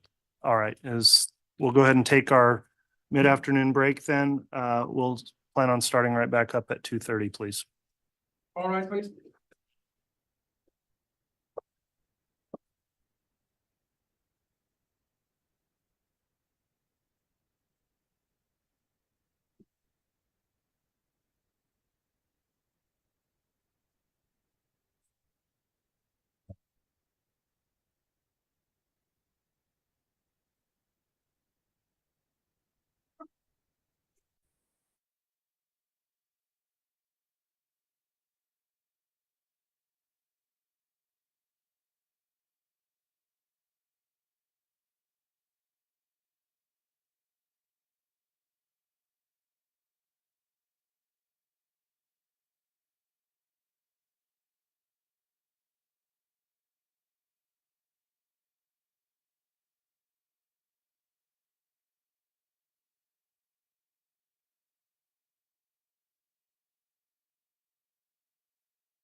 All rise.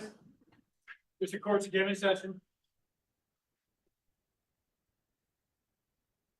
Thank you. We've got our jurors, I believe, lined up in the hall, so I think we can just stay standing and we'll have them brought in, please, Mr. Bailiff.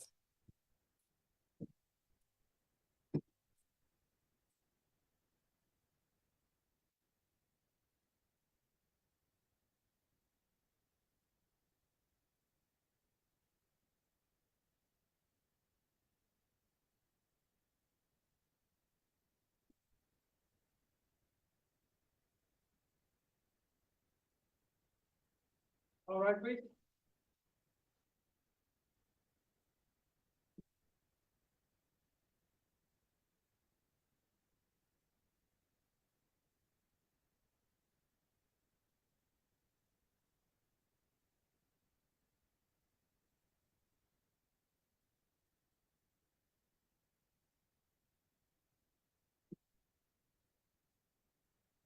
Here's our President Counter for Your Honor. Thank you. Please be seated.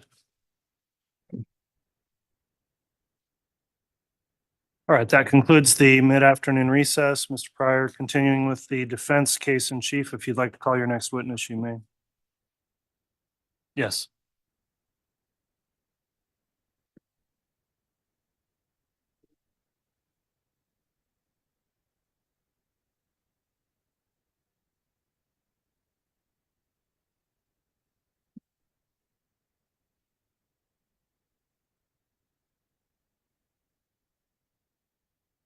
Do you solemnly swear or affirm the testimony you're about to give will be the truth, the whole truth, and nothing but the truth, so help you God?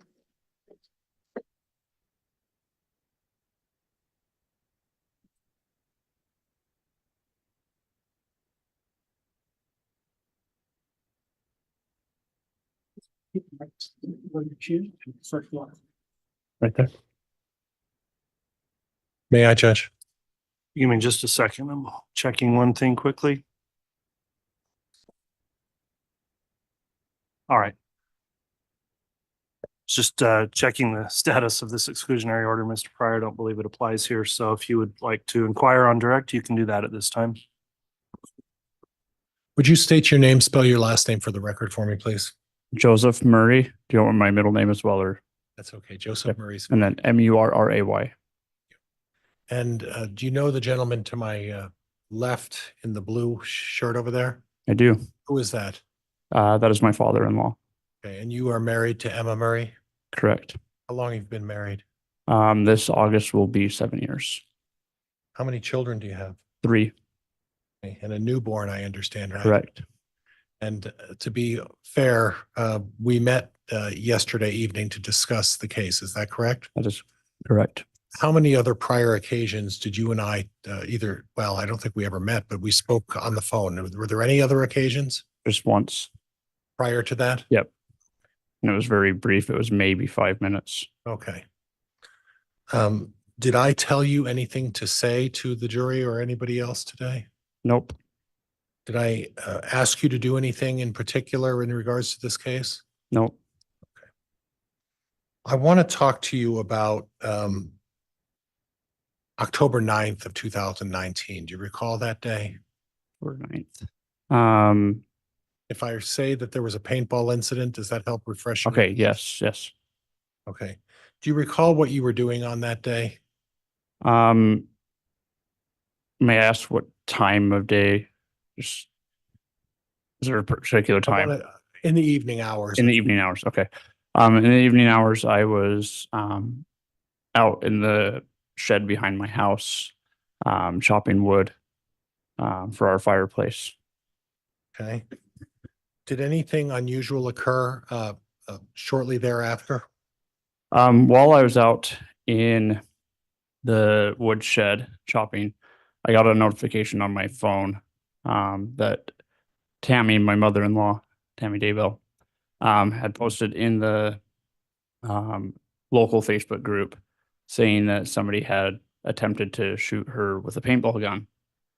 And so I went inside to talk with my wife and asked her if she had seen the or she'd seen the message as well. And she said she had, and she called Tammy, and I asked her to because it was on speakerphone, I asked, did you call law enforcement? And she said, no. So then I made a phone call to law enforcement at that time. Was that prior to talking to Tammy about the incident? That I called. Yes. It was after. So you spoke to Tammy before you called 911? Correct. And do you recall, without saying what Tammy said, what the nature of the conversation was about? She said that. No, I don't want you to say what she sorry. said. So the conversation was of the nature that she or Emma had tried to figure out, what was going on. And she had told, or during that conversation, it was brought up that the person that had shot at her. Objection, hearsay, Your Honor. Sustained. Did you ever get any indication of the type of weapon that was used during this encounter? Objection Answers calls for here. hearsay, Your Honor. Sustained. Okay. At some point then, after discussing the case with Tammy, was your wife there as well? Yes. And in the Facebook post that she had written, it specifically said Objection calls for hearsay, Your Honor. she said that it was a paintball gun and that it had something up on top similar to a paintball gun. Did you have an occasion to talk to Emma or without saying what they said? Did you have an occasion to talk to Emma or to talk to Tammy about this thing that was supposedly on top that you referenced? I hadn't. Okay. So then you took it upon yourself to call 911. Is that correct? Correct. Do you recall what you said during that conversation with the 911? That my mother-in-law had been, or had said that she had been shot at by a. Objection, hearsay. Sustained. What specifically did you say to the operator in 911 about, not necessarily what your mother-in-law said, but what you reported occurred? That my mother-in-law was shot at by a. Objection, Your Honor. It calls for hearsay. That calls in evidence, Mr. Wixom. So it's overruled. Judge, I did hear overruled. Yes. Thank you. Sorry, re-ask your question. Sorry. Madam Clerk, could you read back the last question, Tim? I want to make sure we're accurate on this.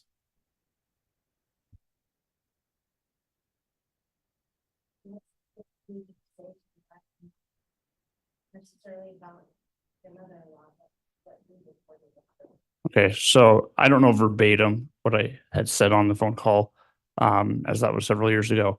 But I had told them that my mother-in-law was shot at by somebody with a paintball gun, and that somebody had and that the person had run off based off of what my mother-in-law had told me. Okay. So at this point, at any time during this incident, did you see anybody run off around the house or near the house at that time? No. During this incident with the paintball gun, where were you specifically when you got that Facebook account notification? I was in the woodshed because I lived kitty corner from them at the time. Okay. I was in the woodshed, which was behind my house, which was not even in the view of my in-laws' house at that point. Okay. At any time, did you hear a scream or a yell? Nope. Did you hear any kind of noise or commotion over there? Nope. Did you hear any kind of a swishing sound or anything that would indicate a rifle was shot off? Nope. Okay. Now, back in that woodshed, you may not have heard a swishing because you were quite a ways away, Yep. correct? But again, you didn't see anything either, correct? Nope. And at any time, did you ever tell a police officer and advise a police, well, let me put it this way. Do you remember talking to a Coulter Cannon? I do. Okay, how did that transpire in your discussions with Officer Coulter Cannon? So, after making the phone call, I continued out chopping wood. And I was actually over by my garden because I was trying to watch to see so that I could talk to the police officer. So I was closer or away from my house at that point, in the pasture. And I had seen him approaching, and so I ran up to him. He was still in his vehicle at the time, just across the street on the west side of the home. And I told him what I had or that I had called, and that, based off of what I understood, that the person had run off, Okay. and I don't know what the person looked like. And how long of a conversation would this have taken place with Officer Coulter Cannon? Less than a few minutes. It wasn't very long because I wanted him to be able to have the time to go look for the suspect. Are you relatively clear on what you said to Coulter Cannon that day? I believe so, yeah. Okay. At any time, did you advise Officer Coulter Cannon that you observed someone running off from the house and running behind the house? I did not, How certain are you that you never made that statement to Officer Coulter Cannon? without a doubt. Did you talk to Officer Coulter Cannon about this being a paintball gun? Yes, At any time with Officer Coulter Cannon, did you mention the words high-powered rifle or scope or any of those descriptions? no, I did not. At a time, did you describe that Tammy Daybell saw a thing on top of the gun or the paintball gun? Not at that time, I did not. Okay.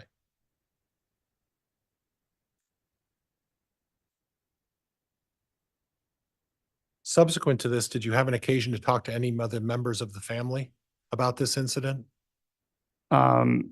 Directly after? Yeah. Just my wife. Okay. Okay.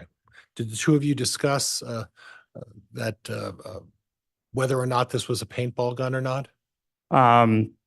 We didn't.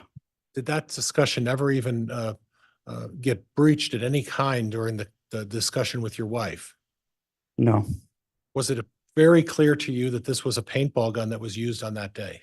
Based off of what my mother-in-law had explained to me, yes. Objection here, State Your Honor. Overruled. Thank you, Judge. I think he answered it, Judge. You said overruled, did you not, I Judge? said overruled and he answered Yeah. yes. I think he answered it already, Judge, well, before he even said it, I Correct. believe. All right, thank you, Your Honor. May I move on, Judge? Yes. Thank you. I want to talk about the Friday, October 18th, which would be the day before your mother-in-law passed away. Do you recall that day? I do. Before I get to that subject, I want to talk to you about something about a I'm going to get it right, a 2004 Dodge Dakota. Okay. Do you have that vehicle? I do. When did you get that vehicle? It would have been in the spring of 2020. Spring of Late 2019, early 2020. I can't remember exactly. You don't know when. When you say late 2019, what would Like December. Okay. That would have been December because I had just gotten, it was like closer to the end of December. Now, who did you get that from? For my father-in-law, Chad Daybell.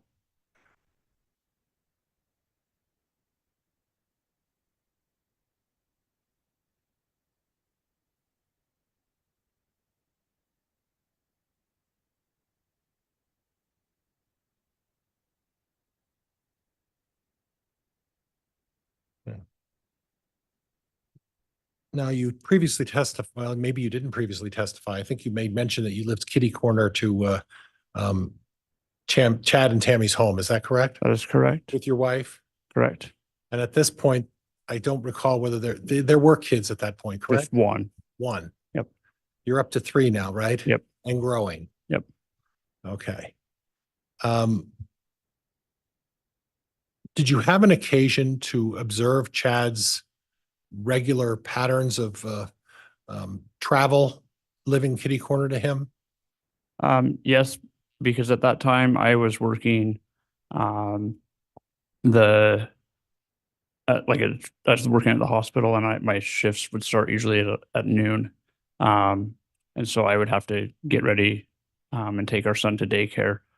And oftentimes during that time, I would cross paths with Chad as he was heading to the Salem church. So you're familiar with his individual patterns of travel in the mornings, is that correct? Correct. And about what time, you mentioned something about the Salem church. About what time did you see him going to the Salem church? At about 9 o'clock in the morning. How consistent, that's a big word. How often would you see that? Was that a regular activity? A pretty regular situation, him doing that? Yes. Did he ever vary that a little bit and maybe go to a different religious institution that you're aware of? I know because and when I would see him, he would be leaving the house generally, and he had his laptop case in his hand and some paper. And sometimes he'd head to the Salem church, but there were other times that he didn't head to the church, but and I knew that he did some writing at the college as well. BYU library? Yep. And when you say consistent pattern, would you say that it was an everyday event that Chad would travel in the morning to either the Salem church or the BYU library? I would say I would say the majority of each day of the week of Monday through Friday. Okay. And the vehicle, if we were to go back to late 2018 until late 2019, when you were provided that vehicle, who was the primary driver of the 2004 black Dodge Dakota? During which time, sorry? 2018, late 2018, let's say November, December of 2018 to the time you acquired it in late 2019. Who was the one primarily responsible for driving the Dodge Dakota? Chad was. All right, what did Tammy drive? A black, well, I don't know when they got I think that was when they got the Equinox, because they used to have a blue Dodge Caravan. But then they bought I don't know what year it was, but it was a black Equinox. Okay. So at some point it was Tammy who would drive the newer car? Yep. And Chad would drive the older car? Correct. And whenever you saw Chad travel during his daily visits to the Salem church on a regular basis, it was the black Dodge Dakota that you would see him driving. Is that correct? Yes. Occasionally Equinox, but generally it was the truck. Now, there was an occasion in October of 2018, which is where I'm leading to, that you had to retrieve keys regarding the black Dodge Dakota. Is that correct? Correct.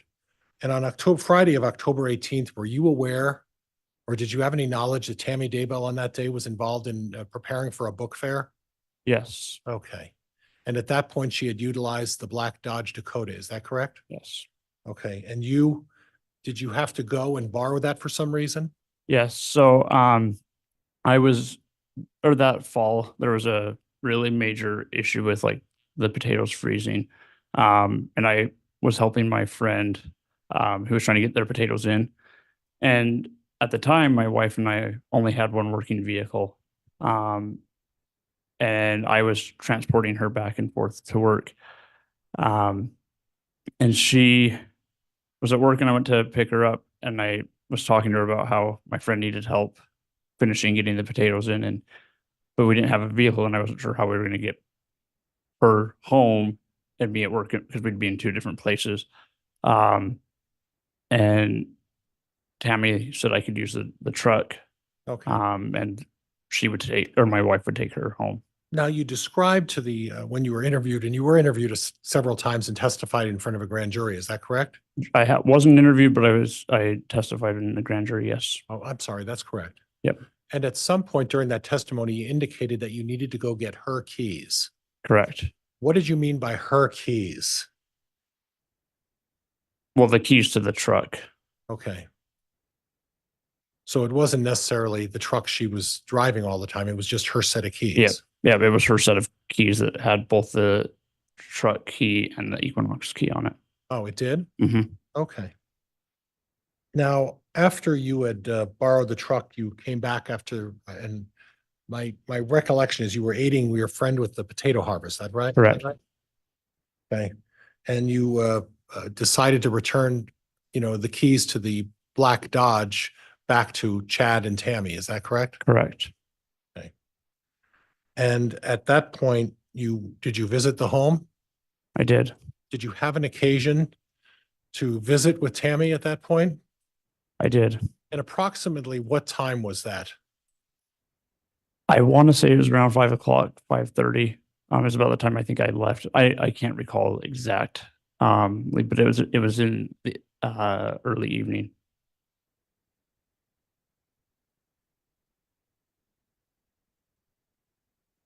Did you have an occasion to talk to Tammy? Yes, I don't want you to say what she said, though. No. went into their house and I handed her the keys. And at that time, she was sitting on the couch. in the Okay, living was room. Chad there as well? He was. Okay, so when you handed her the keys, is there a reason why you gave them to her as opposed to Chad? Because they were her set of keys for both of their vehicles. Did Chad also have a set of keys to those vehicles? Yes, Okay, so when you use the term, and that's where I'm getting at, so when you use the term her keys, they were actually her set of keys for both vehicles, correct? correct. Chad also had a set of keys, which would be referred to as his keys, right? Yep. Similar to my wife and mine, Okay. like Everything- most married couples. Everything's fair, right? Yep. Okay. And at that point, when you went in to see Tammy, did you observe anything unusual? Well,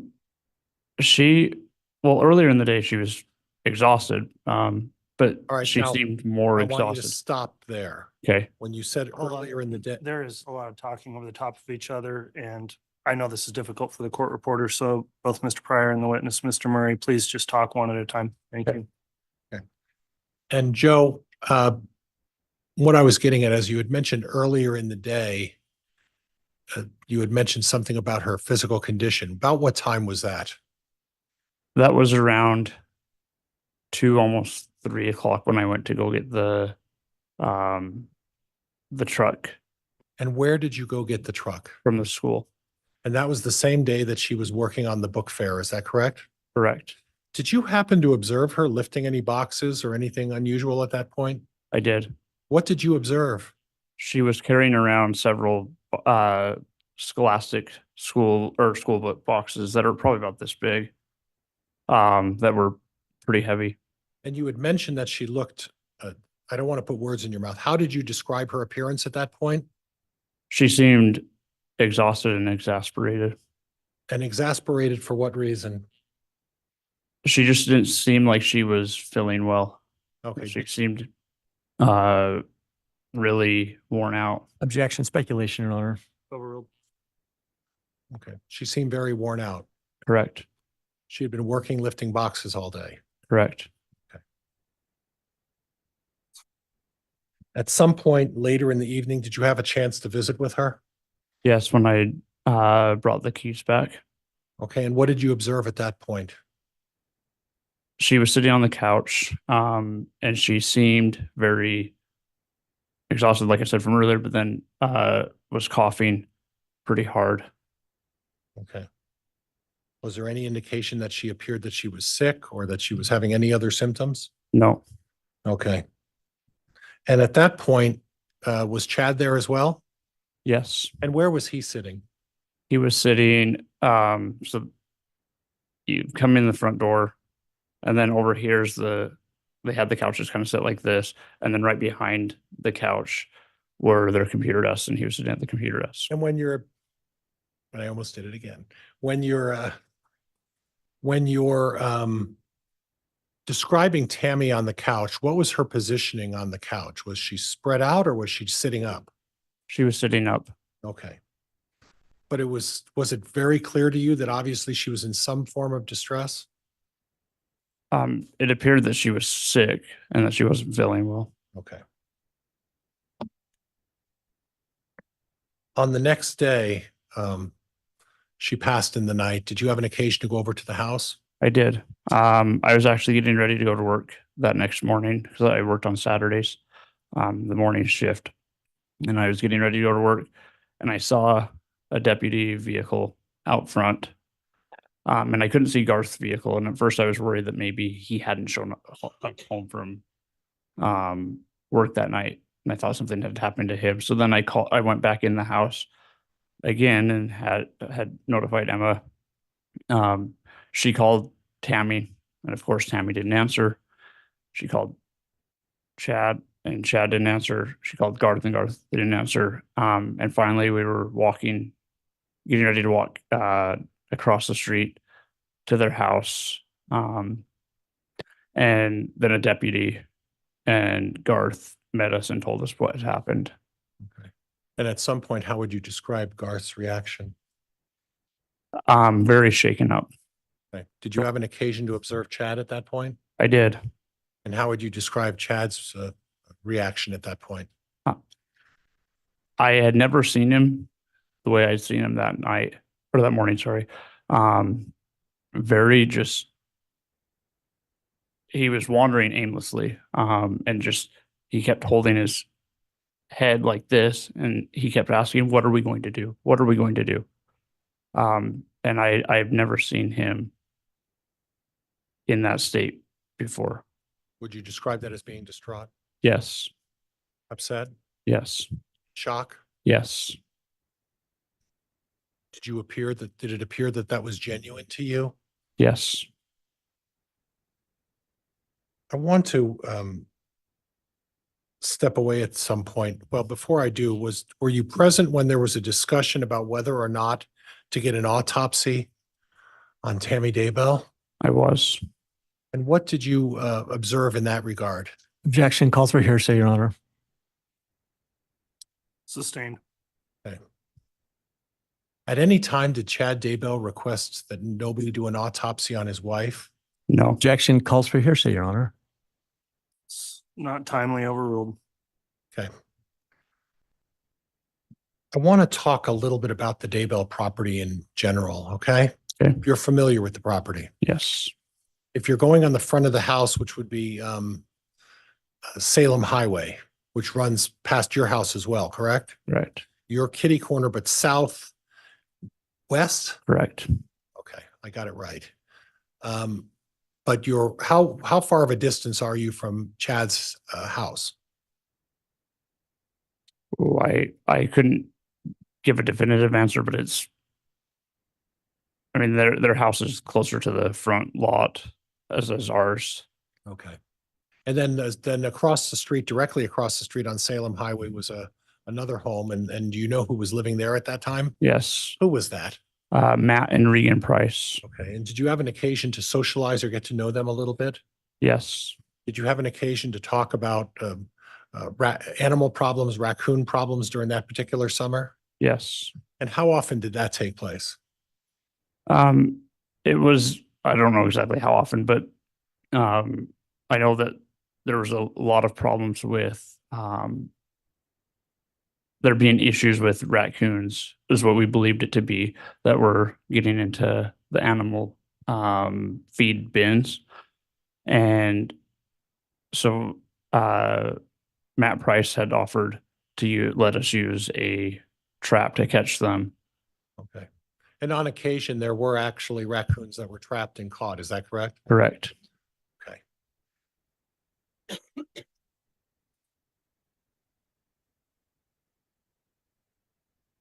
I want to talk a little bit about the rest of the house and the physical, some of the physical attributes of the house. There's a particular red shed on the property. Is that right? Correct. And you had an occasion to borrow tools. Is that correct? Correct. Okay. You actually, how I learned this is you borrow tools from Matt Price as well, correct? Correct. And you sort of had a neighborhood understanding. Objection, counsel's testifying, Your Honor. Sustained. Did you have some sort of an understanding in the neighborhood about the use of each other's tools? Yes, anytime I didn't have a tool that I needed for yard work, I'd either ask Matt Price or my mother and father-in-law. Okay. And in regards to the red shed, was that something you required a key to get into? No. How would you describe access to the red shed? So it was on the west end of it. There's a garage door. Simply you turn the handle and pull up the door. Okay. Was that ever locked? No. Was it ever at times when it was left open for longer extended periods of time? Yes. Was that unusual for the door to be down, or was it more usual for the door to be opened? It was more so down, but it was never locked. Okay. So someone could get access. Yep. And on the east side of it, there's another door that also was easy to access. Right. And that was never locked? Nope. Okay. Now, in relation to the house, how close is that red shed? Ooh, maybe, I don't know. That would be really hard for me to describe it Would it be the distance from the back of that wall to where I'm standing right here? Maybe a little bit further, but not much more. If someone had walked to the back of the red shed, could they be seen from the front of the house? If they walked where? If someone was standing in front of the front yard of the house, or excuse me, let's strike that. Let's start all over again. If someone was back in the red shed and someone else was standing in front of the house, would there be a visual way to see that they were in the red shed? On the very back Salem end Road. of it? From Salem Road, yeah. No, So it wasn't visibly able to see if someone was back there. no. And in addition, are there two driveways on the Daybell property? There are. Okay, there's a short driveway, and where would you describe that one being? It is on the northeast or northwest side of the lot. So would that be in front of the house? Correct. Would that be more aptly described as the short driveway? Correct. And then on behind the house, there's a longer driveway, is that right? Correct. And that's a much longer driveway. Yes. Do you know whether or not from that long driveway behind the house, there could be access out to the field? There are 2 points of access from that point. Okay, and what are the 2 points of access from the long driveway? Directly from the long driveway heading north, there's 2 cattle gates that open like this. And then to the east, there's another set of cattle gates.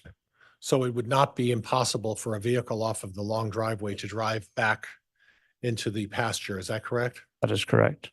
Okay. Are you aware of where the bodies of J.J. Vallow and Tylee Ryan were found? Yes. Where were they found? One was in the JJ was found in the back part of the property closer to the pond. And then Tylee was found to the south of that. Okay, and would access be available through that gate off of the long driveway to those locations? Yes. And if someone were to use that back gate and drive down the long driveway, are they necessarily visible from the main road, Salem Highway? While driving to there? No, if someone were parked on front of the house on Salem Highway, would they be visible to that back gate? Observing anybody? No. It's a spot where you wouldn't be visible, is that correct? Correct. Okay. And in regards to the property, I have a note here that talks about officers driving by your house and Mr. Daybell's house quite regularly. Do you recall that? Yes. Leading up to and even after Chad was arrested, I would frequently see Detective Hermosillo in his detective vehicle driving up and down our property. I mean, not our property, but up and down the 200 North Road. And when you say frequently, what would you describe as frequently? Several times a week.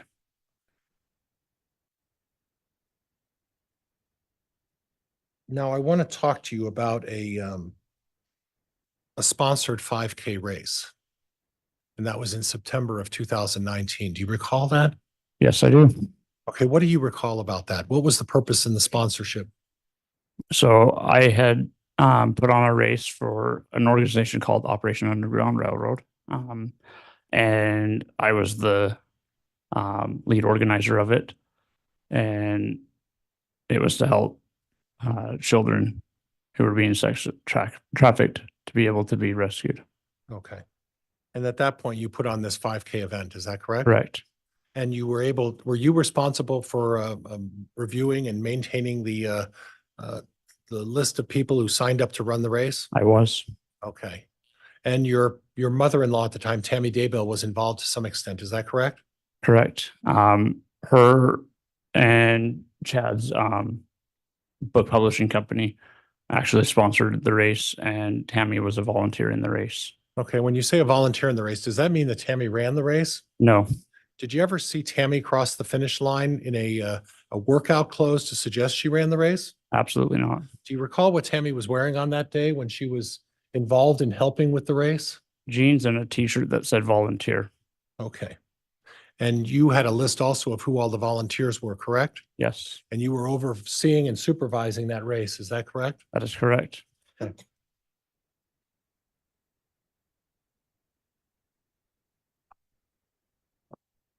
Now, there's some discussion about, in early 2020 about you attending Sunday school, LDS Sunday school. Do you recall that? Yes, Was that your habit to go to Sunday school every Sunday as part of your LDS faith? yes, Okay. And there was some issue about a lesson Matt Daybell was giving at that particular time? yes. There was a lesson that he had given about how his brother Objections to relevance, Your Honor. Sustained. Okay. And at some point, did you gain, at least from your perspective, did you get a sense that people were judging the facts of what was going on with Chad? Yes. And what did you base that on? The setting in the Sunday school, it was pretty clear. A lot of dirty looks. And then on Facebook, the deputy prosecuting attorney for Fremont County at the time had made a pretty nasty post about it. Okay, and you read that post. I did.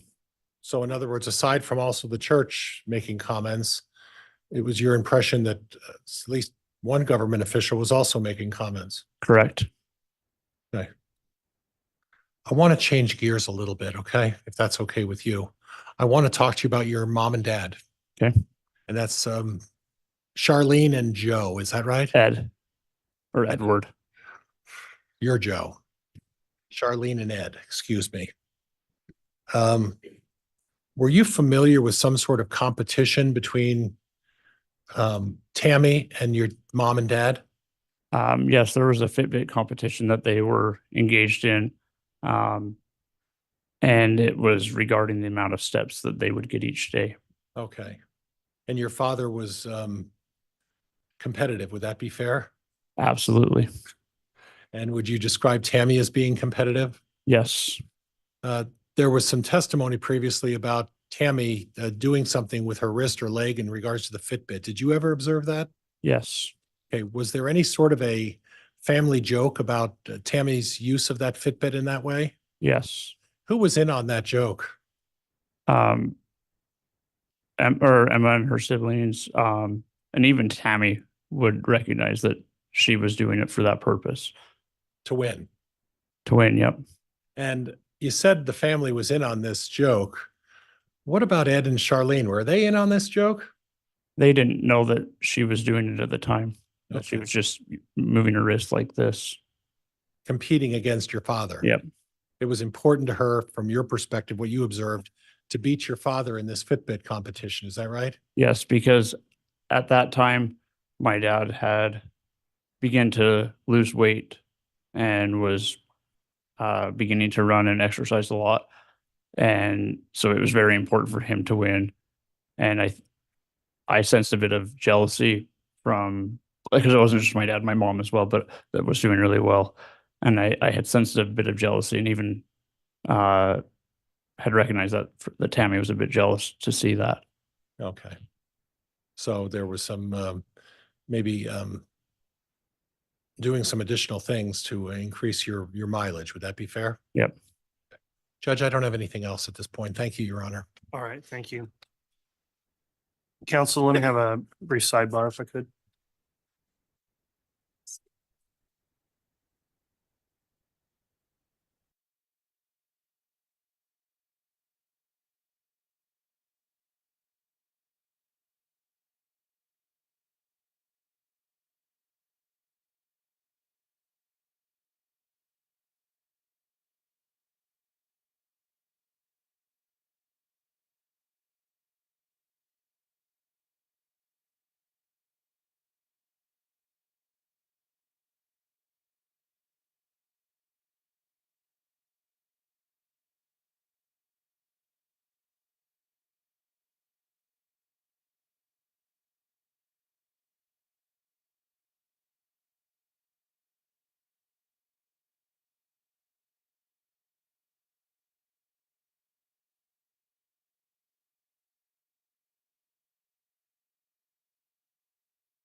All right, thank you, counsel, for the sidebar. We were just discussing scheduling with this particular witness. I don't think it would be possible for the state to conclude their cross and then any redirect by the time we had today.